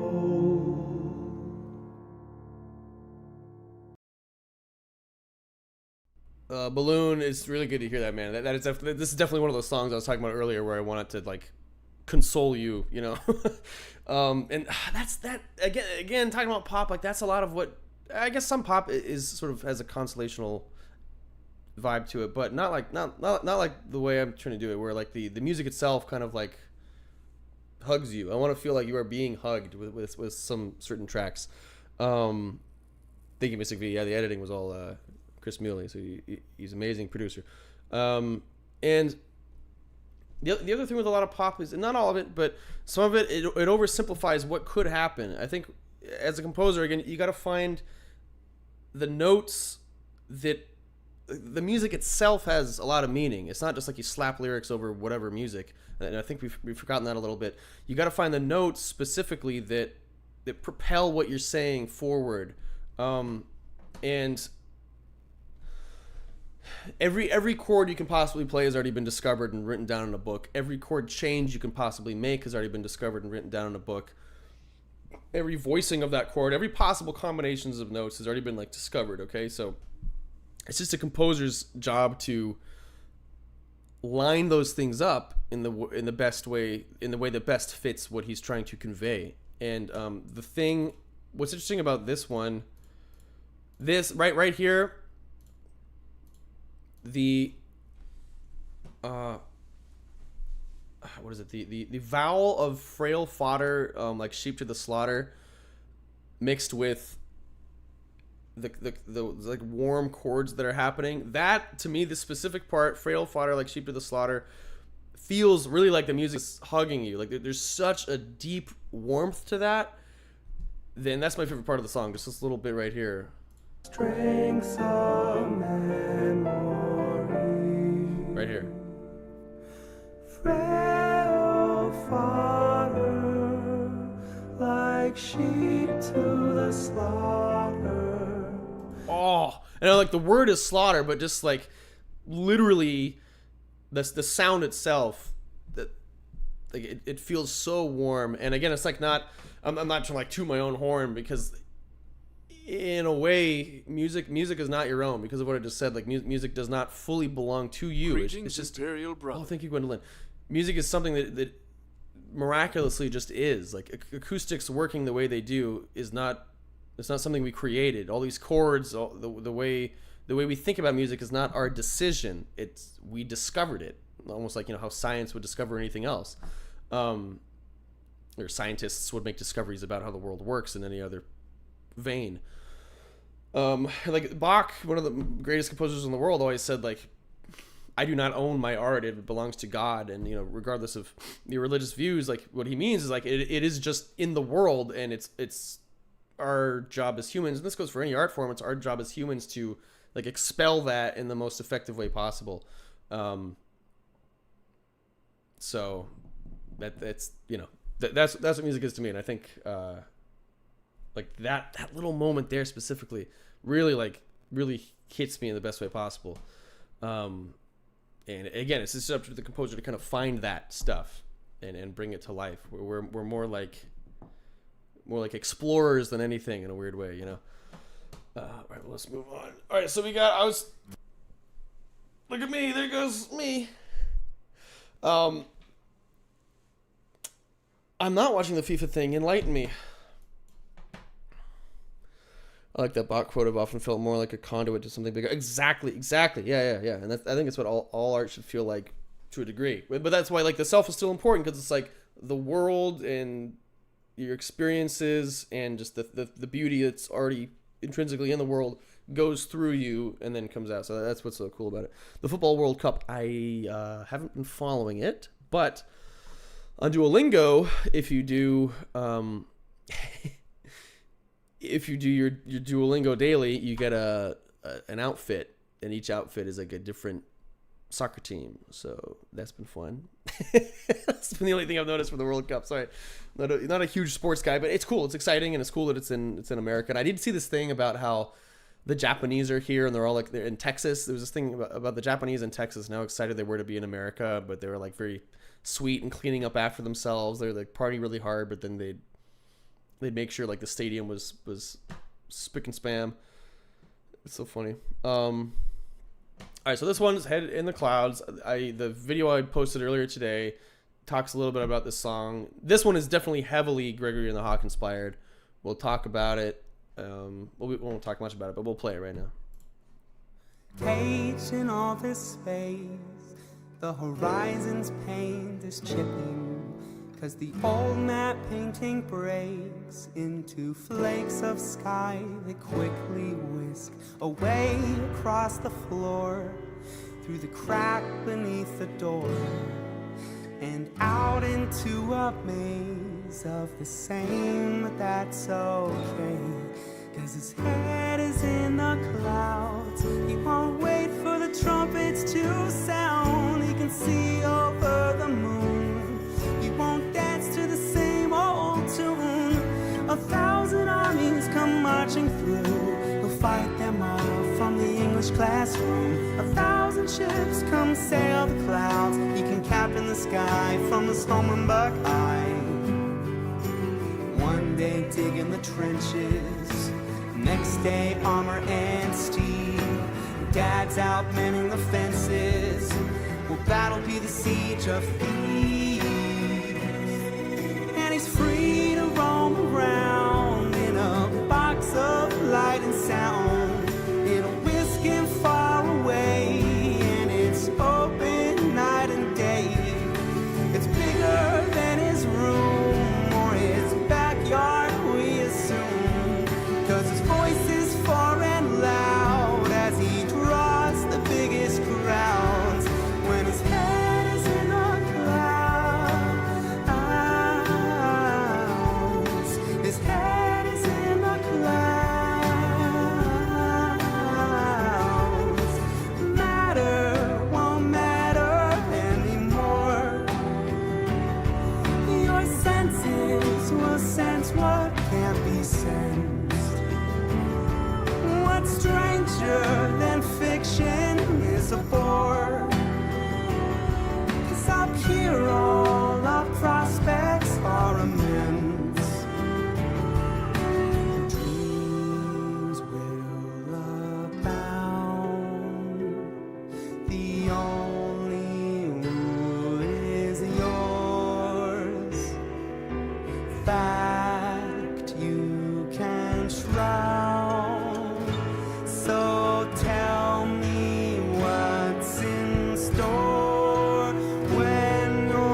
there's that one. That was I like the lyrics of that one. I'm proud of the lyrics in that one. And yeah, very very Gregory and the Hawk inspired. All right. Sorry guys, we'll go as quickly as we can through these.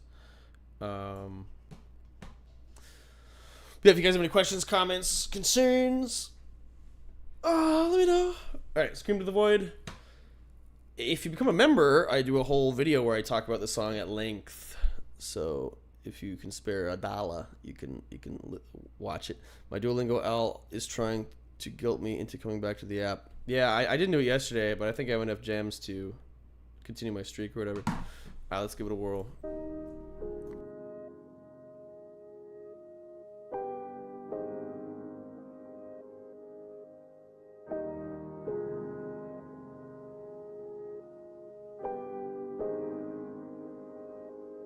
They say tread light, like ships in the night.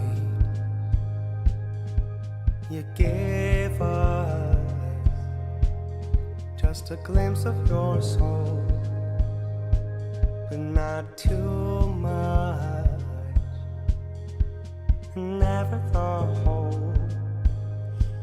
'Cause when you give yourself away, laying truths out on display, they don't hear you, they just fear you. Go on saying what you will, they will hear but one thing still. Go and try, kiss it goodbye. Red lights blur your vision tonight, but it's alright.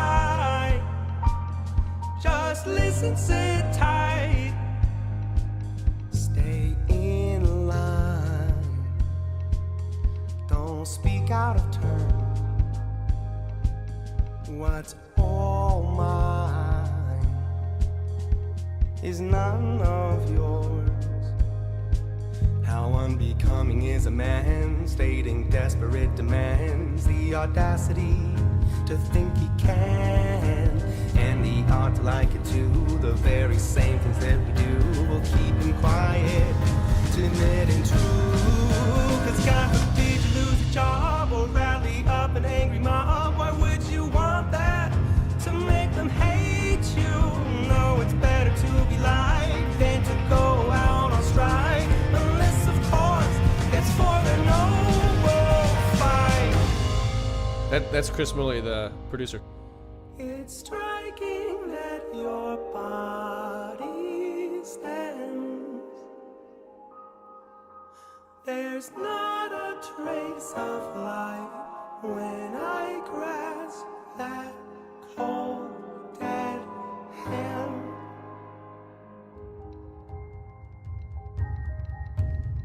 He has a solo later. He does a So good job. I'll keep practicing my lines so I can keep the stuff that's mine. I'll be fine, I just can't take a single breath. And I'll do everything I'm told, don't you dare to break the mold. This is all just to ensure you have a comfy death.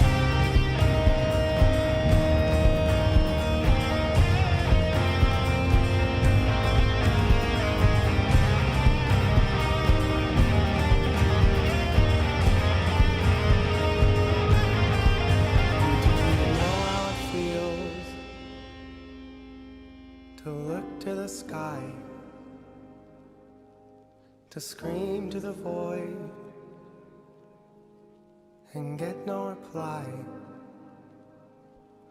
All your neighbors and friends walk away again, and you sit there alone on your lonely throne.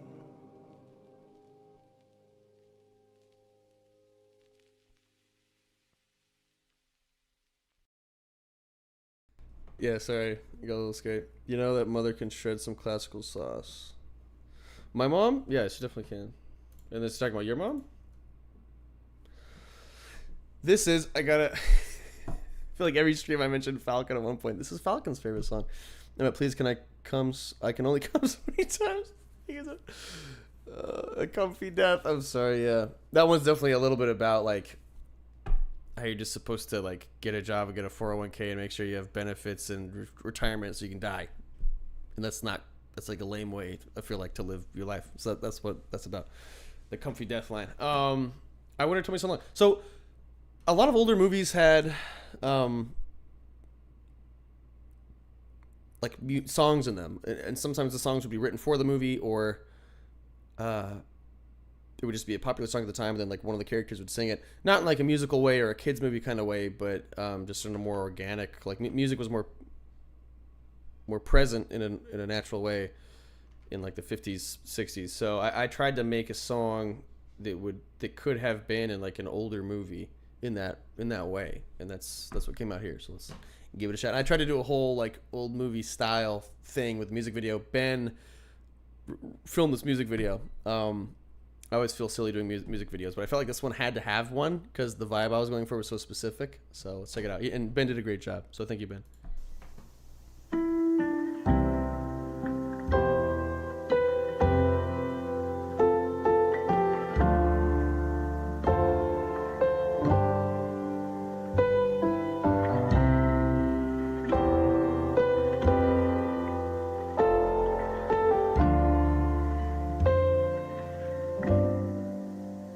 With my heart on my sleeve and the mulberry trees swaying just like they're dancing with me.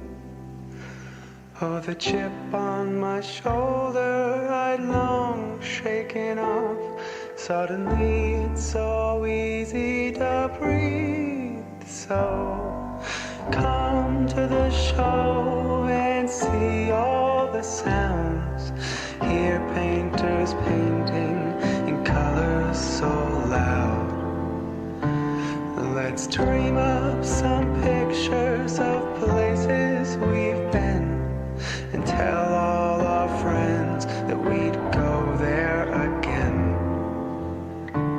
With my heart on my sleeve in the mulberry tree.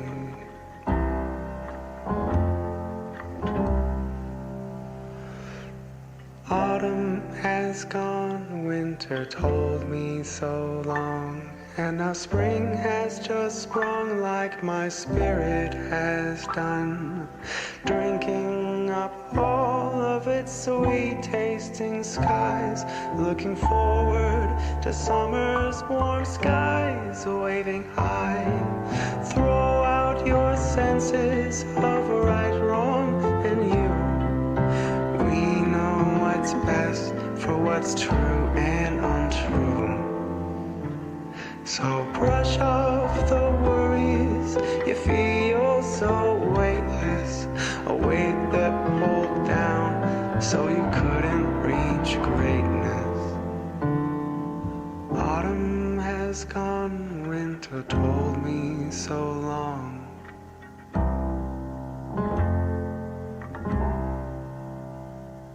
Truly 1950 score. Thank you. Yeah, appreciate that. Yeah, I guess this is the New Vegas song. I can see that. I see where it's coming from. From Lipton to Novak, we're never gonna go back 'cause New Vegas lights our way. Right? Is that the lyrics? I'm actually reminded of a lullaby in the melody. Yeah, the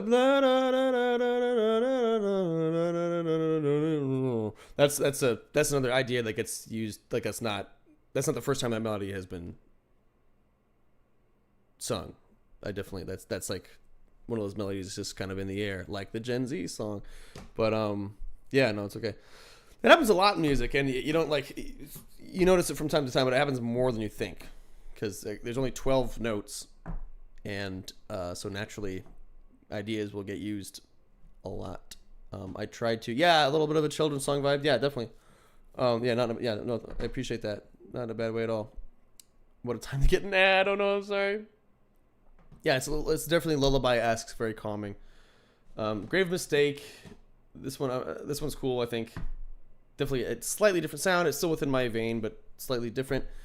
My fave is "But a Bindi Can't Bloom Without the Space." Ooh, that is a good song. I have trouble listening. I hate to get pretentious and gay, but I have trouble listening to that album because I was in such a dark place when I wrote that album that like I can't I can't listen to it.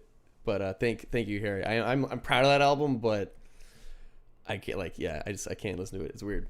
But yeah, that song specifically is a pretty good one. Thank you. There's only 12 notes, so who cares if I ripped off a new Vegas music? So true. Guys, can you donate so I can move closer to Emmett and enjoy his streams in time? I'm so sorry. A grave mistake is about it's a breakup song, and it's gauging whether or not you made a grave mistake. So this one started for some reason. The very first like couple measures of this song sounded like an Ed Sheeran or something to me, and I didn't like that. Like I liked that, but I didn't like that because like, oh, maybe this will be popular, but also I don't. It's not the sound that I generally like.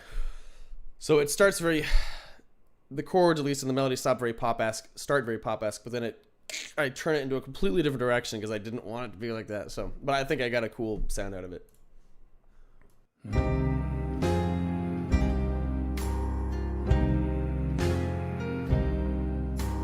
Tell me, why is it you're stumbling through, knowing just what we want and just who, oftentimes willing all to be, often still spoiling it so easy.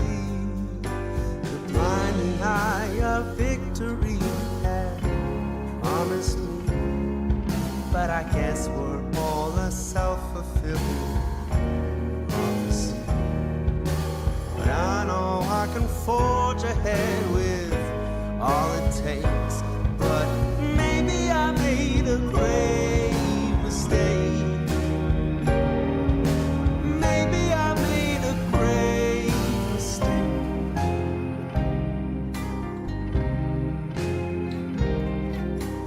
Tell me, how is it all came true? Magic happens that you can't undo, and yet we still manage to pull away, all to live to fight another day. People wonder, would you do it differently? People mostly say yes, right down to the T. But I won't entertain the question for the sake that maybe I made a grave mistake. Maybe I made a grave mistake. Or maybe we're safe from more heartbreak.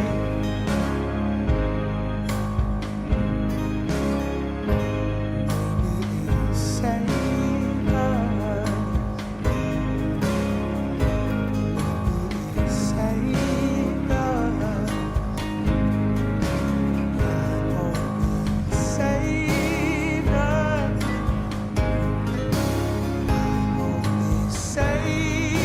us. I hope it saved us. I hope it saved us. I hope it saved you. I hope it saved you.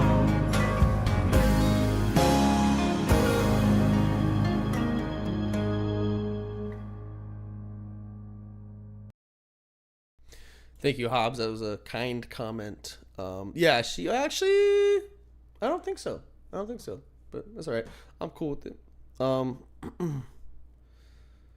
It's always impressive me how differently you sound when you really sing. Thank you. Yeah, I am like my mom was a classical singer, and I was in a lot of choirs and stuff growing up. So, and I had teachers in college and stuff. So I am classically trained, and there's a lot that goes into it that's like different than just speaking or just like colloquially singing. But yeah, thank you. I appreciate that. Very East Asian pop style. That's cool. Never thought about it that way. I guess I'll have to check out John Woo. Music is the real deal. Thank you so much, Dan J. Appreciate you, man. Very kind, very kind. What I was gonna say is that little organ that's tucked in there is actually not an electronic organ. It's a real. Well, I mean, it is electronic, but it's not. What I mean is, it's not like a computer MIDI organ. It's a real instrument, and it had been sitting in Chris's garage for ages, and it was funny. He was like, I looked at it when we were recording the song. I was like, that's a cool instrument. And he was like, oh, I'm about to sell it. Someone bought it. I just have to take it out of here. So I was like, oh shoot, let's put it in the song before it's gone. So that was like a weird little 70s organ he had sitting around that we used in that song there. The candles lit from the very beginning, or did your playing light them? My playing lit them, of course. John Woo was my favorite composer. All right, I'll have to check him out. Was If I Could from that same Depressed album. That is from the same Depressed album. Yeah. I'll go back to Spotify at the end of this, and we'll look at my albums that are all already out. But yes, it's from the same Depressed album. All right, this one also sort of a sad song. Still, this one sort of skirts the line from being like hugging you and just being sad. There's something interesting about this song. It's in a major key, so it's hopeful, but it keeps going down when the key changes. So in music, you have like, if you're like playing a song in the key of C, that means like the Twinkle Twinkle Little Star would be C, C, G, G, A, A, G, F, F, E, D, D, C. So like home base is C. I don't know if that's a C. I don't know perfect pitch, but you get the point. And so you can move like the key center. Instead of C being like home plate, I want like G to be the bottom note. And so you got to kind of manipulate your way out of one place to get to another place. And the way this song manipulates itself, it keeps pulling down. So like it's in a major key, which is like the happy key. It's what you tell like preschool kids and kindergartner kids when you're trying to get them to learn the difference between like major and minor. Is like major chord is the happy one, minor chord is the sad one. But thinking a little bit larger, it's major, but it keeps dragging down. So there is something that's like eerily dark about it, even though the face of it isn't necessarily dark. It has a cool effect that I like, to be honest, like sort of partially intended, but the way it came out was cooler than I thought it would be. Like I didn't think it was really going to affect the way I heard it, but it kind of did. Maybe you guys will agree. I don't know. Oh, sorry, hold on. I messed with the wrong audio thing. The piano was probably going roo, roo, for you guys. Descending major chords, kind of like faking a smile. Yeah, it's a good way of thinking about it for sure. Like a sad smile.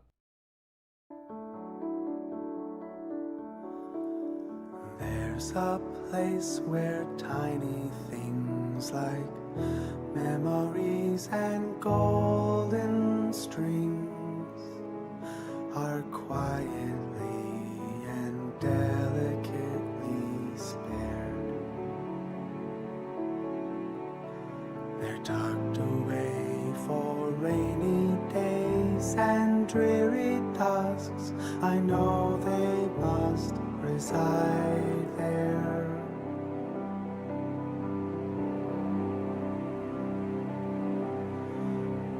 Kept all sound on hallowed ground, a silent prayer forever locked inside there.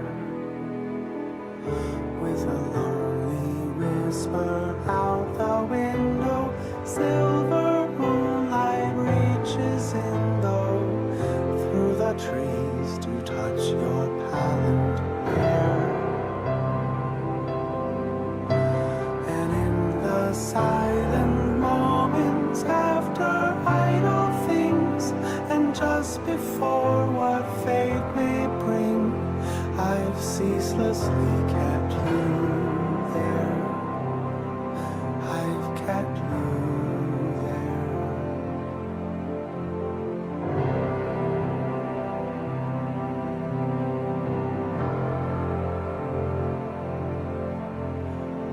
There's a place where tiny things like memories and golden strings are quietly and delicately spared. They're tucked away for rainy days and dreary dusks. I know they must reside there. Kept all sound on high.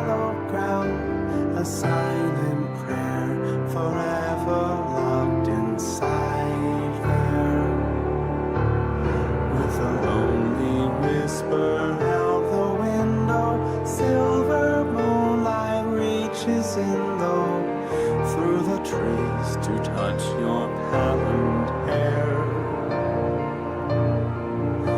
And in the silent moments after idle things, and just before what fate may bring, I've ceaselessly kept you there. I've kept you there. I've kept you there. I've kept you there.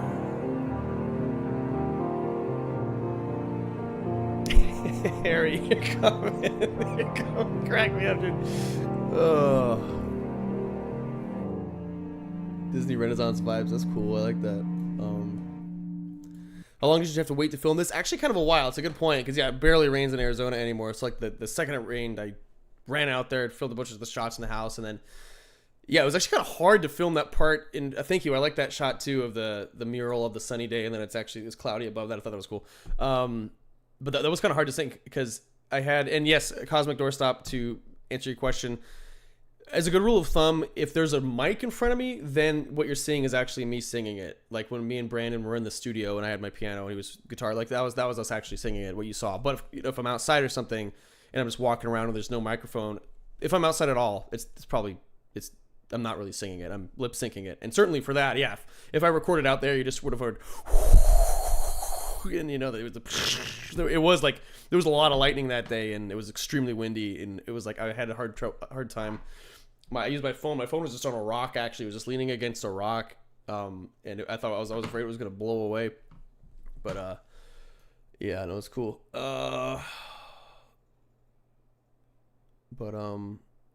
Yeah. So I lip sync. I am usually when I'm doing like a music video, which I've only done a couple. I am singing it. Of course, what I'm singing in the video is not what you're hearing. What you're hearing is me recording it in the studio. But I don't just go, I guess is what I'm trying to say. I do actually try to sing it to make it look more real, feel more real. But yeah, if you see me with a microphone and I'm inside, then what you're seeing is actually what you're hearing. You had to get low on your voice on this one. Yeah, I think I do have a pretty decent range, which is I'm grateful for. He sang it live. His powerful vocals drowned out the thunder. Oh man, that was your favorite one so far. That's awesome. Yeah, that one was about like kind of letting someone go. They're leaving your life, and you every once in a while you think about them and wish them well. That was the silent prayer there. He does not need a microphone. His voice is powerful. Thank you. Yeah. Is it hard to lip sync? It was in that case. Actually, it was really hard in that case because I had it was super ghetto. I had my phone leaning against a rock that was recording me, and then I had my laptop just on the ground in front of me. Obviously, you couldn't see it in the shot, and it's not very loud, and there was a huge thunderstorm going on. So first of all, I had to I brought a backpack so in case it started raining, I could immediately close everything up and get the hell out of there. But it was hard to hear the song over everything. So that one was actually kind of hard. I had to really listen closely. Doombot, that's your favorite one. Thank you so much. I appreciate that. No, I know it's not the actual audio. I just meant when speak without talking, they tend to over-exaggerate. Oh, right. Okay, yeah. So, yeah, I definitely actually try to sing it. My cousin made a YouTube vid back in the day of him and pals lip-syncing TikTok by Kesha. It went semi-viral. Badass. That would have looked pretty funny to walk past you filming that. Yeah. The shot versus the behind the scenes is always like goofy as hell. All right, so here's Golden Throne. This is a big one. This is the one I talk primarily about in my video I made earlier today. If you want to go check that out, go for it. This one was big. It's like literally there was a lot of musicians on it. This one has a more... It has a more orchestral vibe. It's not literally orchestral, but it has a cello part, a violin part. I had two violinists on it. There's mandolin, there's guitar, there's some other strings in there. Of course, there's piano. There's a lot of different voices. And I'm very proud of this one. This one's kind of cool. It would have Golden Throne, the best one. Okay, cool. I'm glad you guys like this one. That makes me really really happy. So let's check it out. A boy once was told he could turn the world to gold if he focused his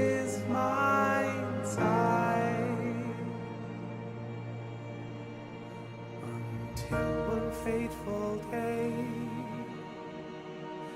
as the world walked away, it said, how dare you even try. We lose ourselves to time, drenched in sweat and grime. What once pulled up, pushed down. If you dare still walk ahead, if you can shake off all the dread, there's no breaking on the spangled crown. And if I had to stand alone, I won't need a golden throne as I pull the hands that pry. And all the echoes from below say it's safe down here, you know, but to move it since died. A boy once was told that he could turn the world to gold if he focused his mind tight.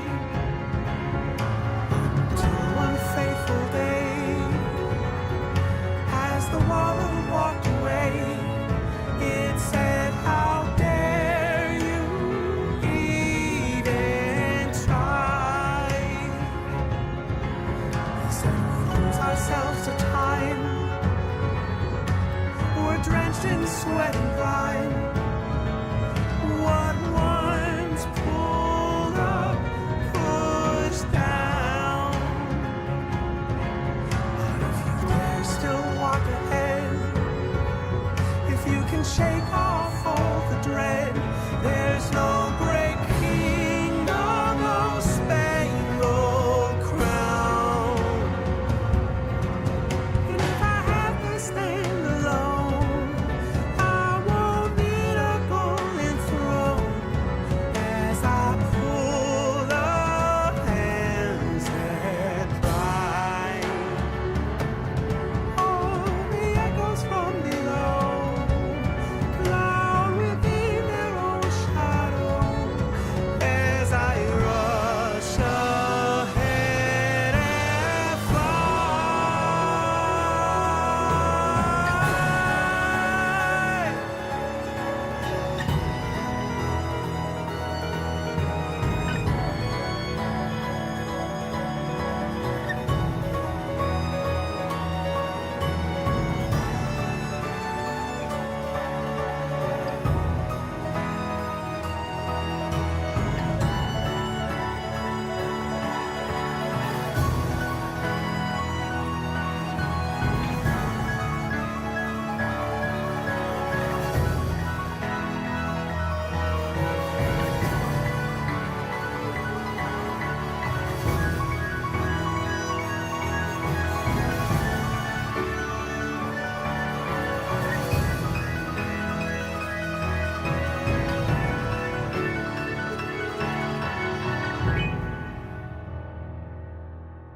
Yeah, no, you're right on the money.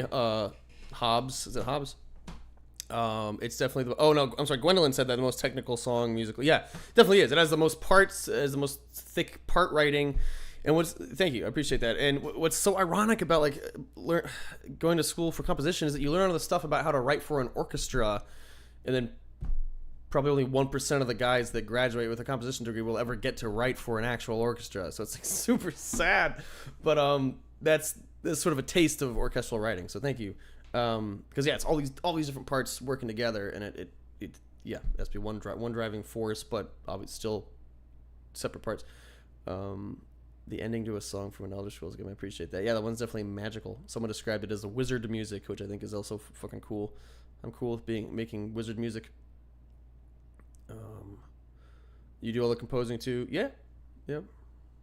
They kind of, I mean, they kind of work together. I guess actually that's a really good question, because it will say for some people they're like, this melody's good, and then they'll give, like, even John Williams, who's fucking incredible, and he knows how to orchestrate.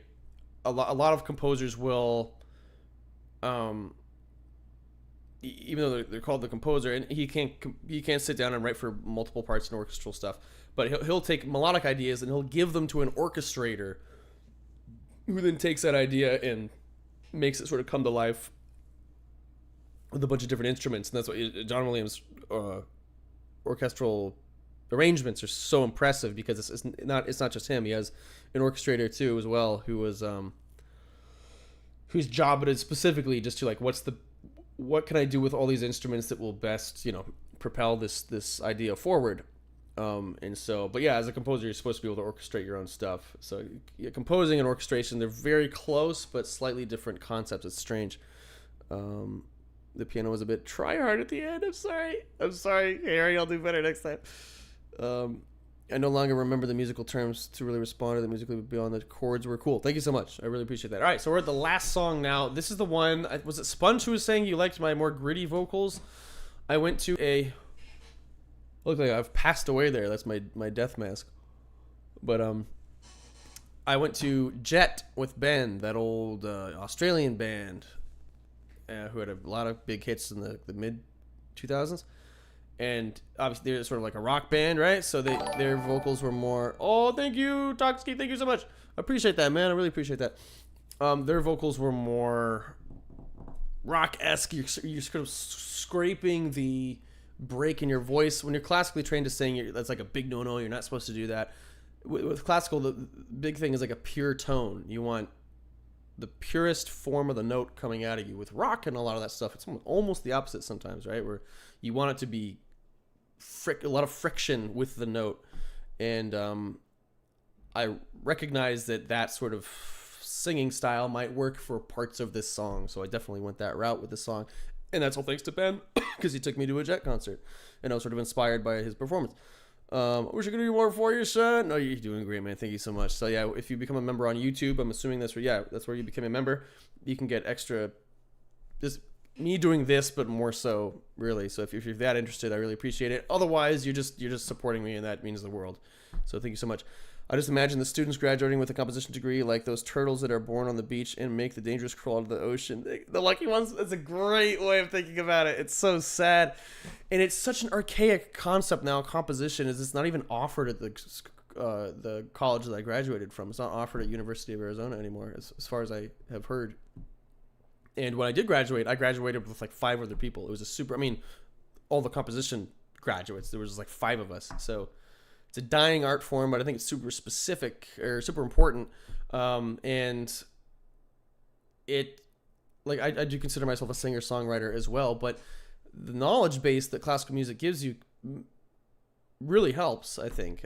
It helps expand how you're able to express yourself. You can express yourself more nimbly, and you have a lot more to work with when you understand sort of the classical, through a classical lens. Sometimes we get member sex photos, exactly. So the allegations or drama, for lack of a better word, aside, have you or would you ever do a kind of deep dive on Jeremy's soul? Yeah, I like the first time I was really impressed by him was from one of the Harry Potter games.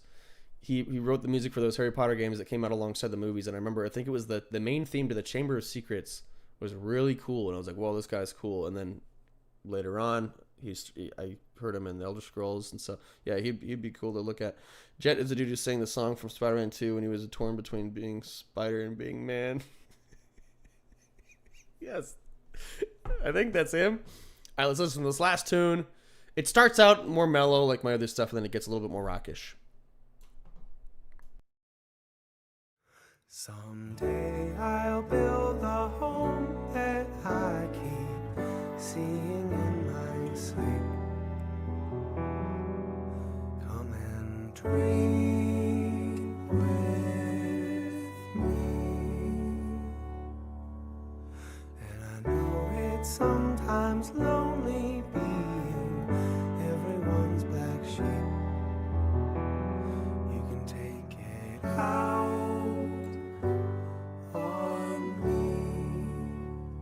it's up to you. I smell your doubt, think what you will. You think you figured me out. You're strong against the waves, I know, but I can be there too. There's no way to be brave if you're alone when you break through. Get 1,000 winds roll by, get a heavy rain will try, and all these seas I'll cross with or without you. That's your loss. 'Cause I don't need your fairy tales to make my dreams come true. The spirit's cold and it's very frail. I know I don't need you. 'Cause I don't need your fairy tales to make my dreams come true. Your spirit's cold and it's very frail. I know I don't need you. I don't need you.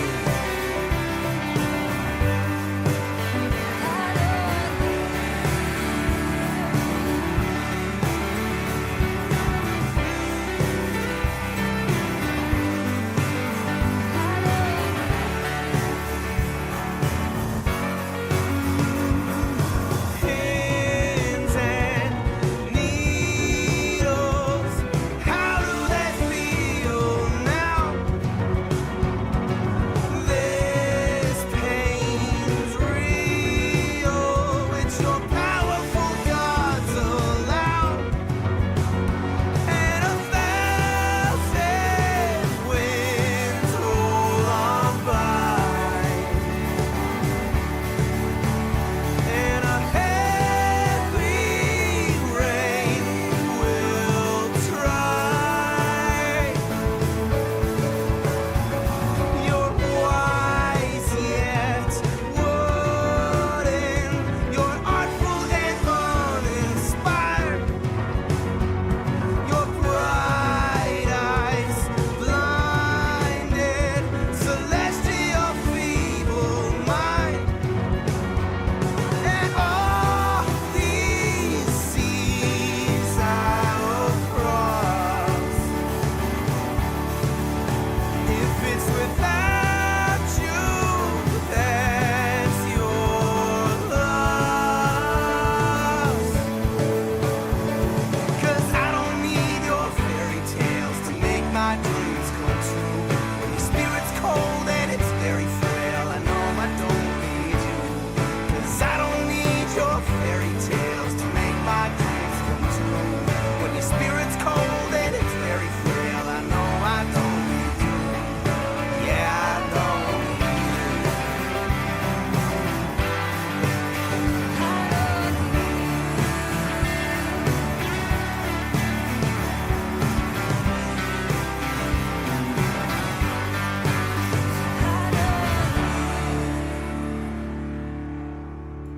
You love this one? Thank you. Yeah, when I showed this one to my family, they're like, I think this is your best one. This one has the most legs, so I appreciate that. Thank you, guys. A lot of very kind words. Who was it who just came in? It was strange finding out the guy who made Comedic Oblivion skits, made songs, but your album, I Still Love You, was genuinely beautiful and helped me a lot. TBH, thank you. Love your work. Thank you so much. Yeah, that's the one that... So lastly, I'll go to my page here real quick. This is my page on Spotify, and yeah, the album that that gentleman was just talking about, that Harry was also mentioned he liked all the songs from, is from this album I Still Love. Where is it? Look at the albums here. Boom. This is the one that Harry likes a lot. This is the first album I put out on Spotify.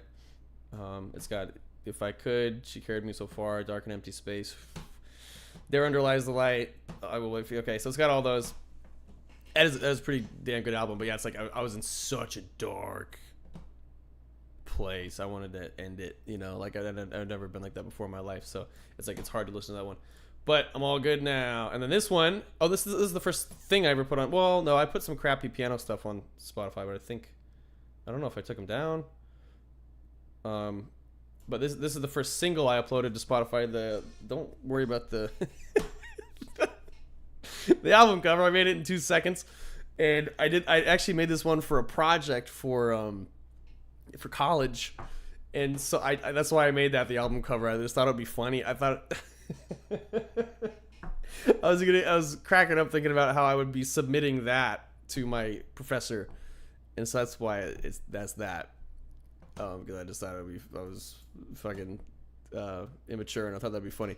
So the album cover looks like shit, but this is easily my most popular song, most pop-esque song.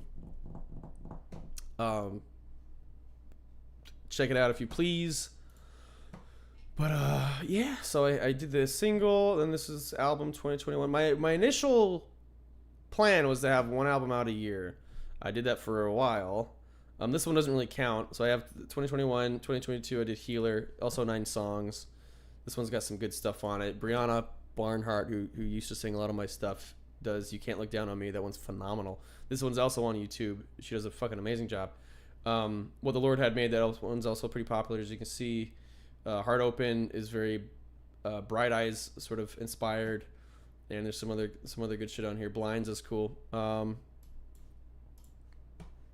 Then The Start, it says 2024, but this is actually all my oldest stuff. So it's like it's the most rough in terms of the recording quality. This I made in high school. This I made just out of high school. These are all on YouTube. Step One, of course, is Step One. If you guys have been following me for a while, you probably heard about Step One. That was big when I released it. This is all my older shit, and some of the stuff is just me dicking around on GarageBand. Cloud9 is me on GarageBand in my room. I Wish Time Would Stop, Someone Like You, that's all just me on GarageBand. Heaven Awaits, GarageBand. Place For Gone, GarageBand. Growing Young, GarageBand. So the ideas are there, but it's very rudimentary in terms of the actual recording. This one, Garden of Eden, is an EP, only 6 tunes. This slightly different sound for me in these ones. I'd say my favorites are Looking Up and Water Flows. I perform Water Flows live a lot, actually, and Looking Up is cool. And there's just some fun, goofy. This is me kind of making fun of pop, but like I still want the songs to be good, but it's like a spoof on at least pop thematically. And then, yeah, that's it. And then soon here I'll have Victory out. That's going to be the new album. But yeah, so if you guys use Spotify, check me out. I hate that you guys can't see, but my last name, hold on, let me just move this. It didn't let me capitalize the F in LaFave. And it bugs the hell out of me. But, you know, whatever. So I'm Emmett Hercule LaFave without the capitalized F. If you don't mind following me on Spotify, I'd really appreciate it. Your cook-up rate is so impressive. Thank you so much. And it could be more if I just had more, like if I had all the money in the world, then I'd fucking be constantly. Do you ever do covers? I've done a few covers. I should post them more, you're right, and I intend to. It's just that when studio time is so precious, it's like, should I do a cover or should I do my song? Usually it's like, I want to do my shit, you know? But there are a couple covers that I've been meaning to do for years, so I should get into that a little bit more. Literally all my favorite songs. I Drank and Paper Cut My Foreskin to that album. Thank you so much, Harry. You should do a cover of Ragnar the Red. I did do a cover of Ragnar the Red. I did. It's not like a studio cover, but it is on one of my many side channels. When I first started the whole YouTube thing, I didn't know what I was doing, and I just put shit in random places. Let me see if I can find it. I'm very young. Actually, I put a lot of my covers on this little side channel, but it's not a big deal. You don't have to subscribe to this. But Emmett LaFave performs Ragnar the Red. This is how many? When is this from? Let's see. 9 years ago, September 6, 2016. So here I am. Here's Ragnar the Red. This is a local favorite and one of the first songs I ever learned. Ragnar the Red. It's actually a hard song. The key changes there constantly. Once was a hero named Ragnar the Red, who came riding to Whiterun from old Rorikstead. And the braggart did swagger and brandish his blade as he told of both battles and gold he had made. But then he went quiet, did Ragnar the Red, when he met the shield maiden Matilda, who said, "Oh, you talk and you lie and you drink all on me. Now I think it's high time that you lie down and bleed." And so then came the clashing and slashing of steel as the brave lass Matilda charged in full of zeal. And the braggart named Ragnar was boastful no more when his ugly red head rolled around on the floor. Yeah, so that's that. He was sexy. What happened? Time moved on. Hercule is a cool middle name. Thank you. Emmett Hercule Poirot. I was actually named after Hercule Poirot. My middle name. Oh, sorry, Doombot. I meant to respond to that. Who sings On Stars Align? I always loved that track and was curious why you didn't do it yourself. Oh yeah, I just felt like I knew a guy. So I have a buddy, Winston Williams. He's actually on here. This is the guy who sings on that track. Winston Williams, good friend of mine. He has an R&B group that I used to play for, and he sings on it. I don't know how to send him to you because his name is just Winston on here, but I'll post him in the thing below. But anyway, he sings on Stars Line. Fucking great singer, super cool singer. Yeah, I can't tell you to check him out because he's not. You can't really tell, but yeah, he's good. And then who else? The woman on there is Gabby Paul, so she's great as well. I play piano on most of these. I play piano on the ones that I liked. She's great too. Yeah. So you are now going into my workout. Okay, cool. You are now going into my workout and biking playlists. Thank you so much. All these albums, and there's your one black metal solo project, right? Max has a black metal solo project or a folk metal solo project from when he was in high school. I wouldn't mind. I don't have one though. I wouldn't mind hangout streams where we just listen to your music. Thank you so much, guys. I mean, yeah, I feel like a dick doing this. I try to be like humble and shit, but as much as I can, because it feels weird. Especially like it was actually kind of embarrassing, like putting the music videos up and then like watching it with you guys watching all of it, and like it felt awkward. But I mean, I guess I should just get used to it. I look like I could be Ragnar the Red. Thank you. I hope my ugly head doesn't roll around on the floor though. I appreciate how you skipped all the weird, awkward silence. What do you mean? But thank you. This is actually amazing. We jest a lot, but you are good. Thank you so much. I appreciate it. I hate getting old and dying. No way. Is there anything you can't do? Wink, wink. Thank you so much. In an ideal world, you'd be a session musician for sure. Thank you so much. I appreciate that. I saw this once. I could never find it again. Yeah, it's just Emma LaFave performs Ragnar the Red. I know what it feels like to be the piano itself. Can you play guitar as well? I can't, but Max can. He hasn't played in years though, but he used to play a lot. Thank you, great Ragnar the Red. Where's the Snake Eater? What's that? I don't know what that one is. I'll check it out though. Max is so cool and mysterious. Narcissism maxing. Yeah, I know it feels bad, but you got to do it in this day and age. If you're trying to do shit like this, I don't think it's awkward. I like it, brother. You're trying to make this your living. You got to. Yeah, I know you're right. You're right, Spunch. You're right. The weird awkward silences in Ragnar the Red and Skyrim. Oh, right. Yes. Yeah, I don't know why they do that. I guess it's like storytelling, so you're supposed to let it breathe a little bit more. Yeah, I think what they mean is in Skyrim. Yeah. I totally know what you mean. I forgot about that. But anyway, that's that. So, sorry, it made me lightheaded. As I said in my post, if you guys liked any of that stuff, the best thing you can do for me is put it in one of your playlists, please. So so it gets streamed fairly regularly. If you like it enough to hear it fairly regularly. Seems you forgot to mod. All right, I'll mod you right now. Hold on. And yeah, Bandcamp. That's the big one that what is his name? What's the guy's name? Drew Gooden. That's the big one that Drew Gooden said you should support on his video. So I have a Bandcamp, but it's not up to date. But let me at least link it, and then today I'm gonna make it my project to. It won't be that hard to just upload all my shit to Bandcamp. So let's see. Oh, that's weird. It just links to the song. Hold on.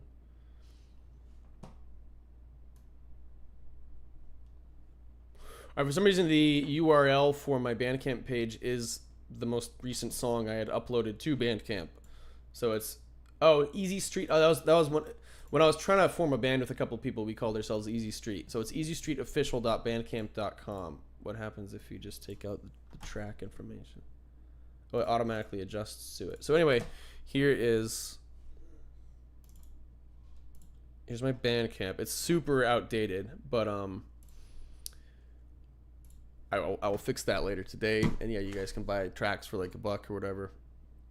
So I appreciate that. But yeah, if you follow me on Spotify, if you add my shit to playlists on either YouTube or Spotify, that would be a huge help. And then if you like any of my stuff enough that you want to send it to other people, that's also a huge help. Like word of mouth stuff is big. And if you know anyone that might like this song or that song, go out and send it to them. Please, please, please, please, please. Appreciate it. Thanks for sharing it, bud. We got to get it up there and listen counts. Yeah, I appreciate that. I really appreciate that. And do replays help? Yeah, I think they definitely do. So I appreciate that.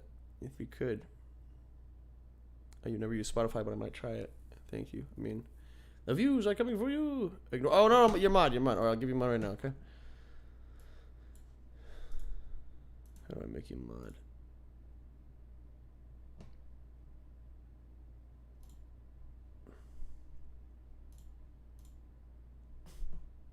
There you go. You should be a mod now. Let me know if it works.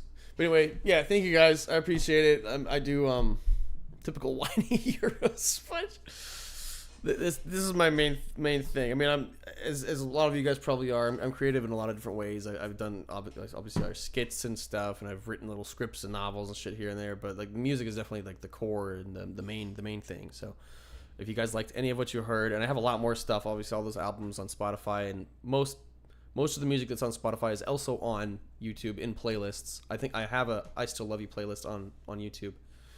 And then the whole Healer, most of the Healer album is on YouTube, not all of it. And then all of Victory, my new album, is about to be on YouTube. I'm just one song short, and then put it on Spotify as well. I really appreciate you guys. By the way, I was trying to say I don't think it's awkward or tooting your own horn to show your music on stream. Thank you so much, guys. I really appreciate it. Yeah, definitely. Once the album is out on Spotify, I'll do another stream trying to get people to like subscribe and stream the songs and stuff. But yeah, thank you guys. But yeah, that's about it. Is it a different YouTube channel than your Oblivion stuff? Yeah, well, I mean, if you're referring to Lefebvre's, like Lefebvre's is definitely all the Oblivion stuff. But right now, I mean, I haven't streaming Oblivion. All my music is on where I'm streaming right now on YouTube, Emma Lefebvre. Let me try to find for you. It's just you might have to dig a little bit, but yeah, on here, let's see, on YouTube, I definitely released majority of my music. Let's see.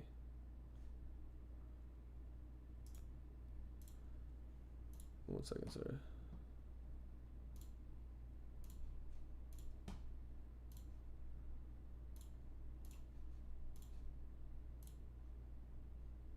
Fuck is this? Oh, okay. Let's see. All right, so here's my YouTube. If you go to playlists,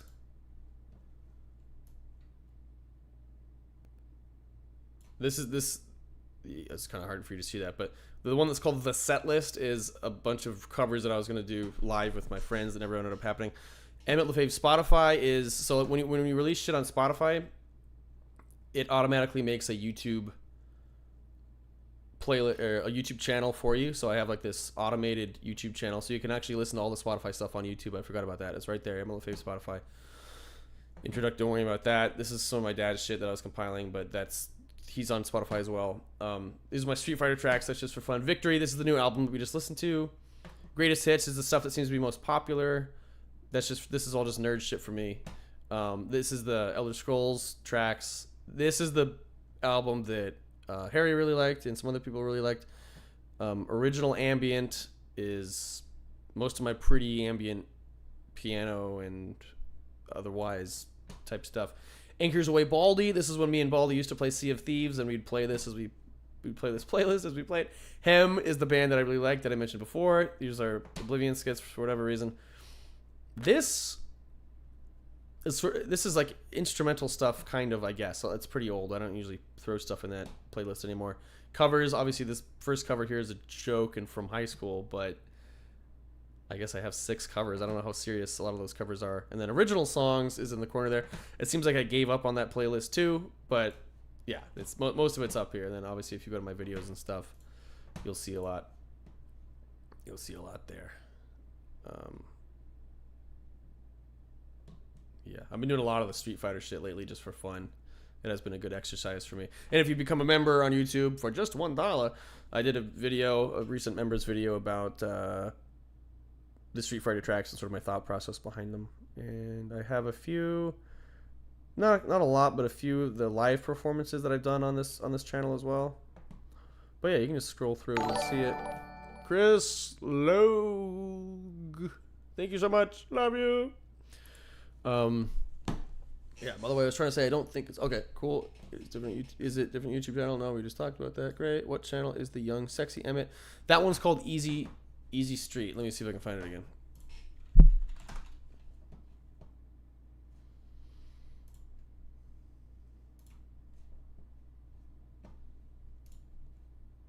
It's Easy Street Band. This is actually the one that I'm logged into right now. This one's not a big deal, but Easy Street Band. Easy Street. This is a cover I did years ago. It's okay. This is kind of interesting. This is a stripped down Head in the Clouds. Remember how I said like me and Brandon recorded live and then we built around that? Well, this version of Head in the Clouds is just the live part that we did. So if you want to hear it differently, just me and Brandon, the live recording, that's what that is. This is me practicing with Emily years ago. This is a gig with Winston. This is another Winston gig. This is a cover of If I Should Lose You. There's a cover of Smile. There's a bare bones version of There Under Lies the Light. That's Harry's favorite tune. Here's a bare bones version of You Can't Look Down on Me, which I had Brianna sing. And here's some shit I uploaded for college. And there's some old, really old stuff. And there's Ragging on the Red. So yeah. old channel where I uploaded like stuff that wasn't polished. Here's sexy old me. Harry, get a look. Let's see. It was probably 10 years ago. Yeah, all this video is 10 years ago. I did a Try Me Bicycle cover. They're not very good, but I look cute in them, so I guess that fixes it. The sigil, keep the sigil stone. Oh, sorry, I wasn't paying attention. That's fine. Before the balding. Damn it. JLB. I was in college. Yeah, thank you guys so much. I really do appreciate you. I should talk about my music more. Obviously, I'm still gonna game and shit, but once in a while I should do a music stream if you guys like it. And definitely when my album finally drops on Spotify and everything, I'll try to push it on everyone. I'll definitely stream about it and tell everyone to play the songs and shit. But yeah, it's tough out there. Drew Gooden made a lot of good points. It's a tough landscape, so I'm extremely grateful for you guys, because without all this, I don't think anyone would give a fuck. Set a schedule for yourself. Just do some music theory or something for the members. That'd be really cool. It's a really good idea. I should definitely do more of that. Let's do the chat music thing. Yeah, we can do that too, for sure. Good stream. Thank you guys so much. I really appreciate it. Thank you for being here and for listening to all this stuff. And yeah, again, if you liked it, go follow me on Spotify, follow me on YouTube. You can favorite those playlists and put them in your library, and then you can send them to people if you think they'll like them. And that's pretty much that. I think I'll stream later, probably Fallout. The modern commodification of music is pretty heartbreaking, yeah. But I love you. I really do appreciate you guys being here. So it's cool. It's unusual for me to talk about this stuff at length and for so long, so I appreciate it. We love Oblivion, singy, funny music, man. Yay, thank you. Love you all. I appreciate it. Thank you so much. I also do have Patreon. All these stuff, all the members' videos I post on YouTube, I also post on Patreon, so you can do just obviously one or the other, but whatever floats your boat. If you're more comfortable with Patreon, if you already have maybe a Patreon, account and all that, and you're more comfortable with becoming a member through that, go for that. But yeah, love you all so much. Take care.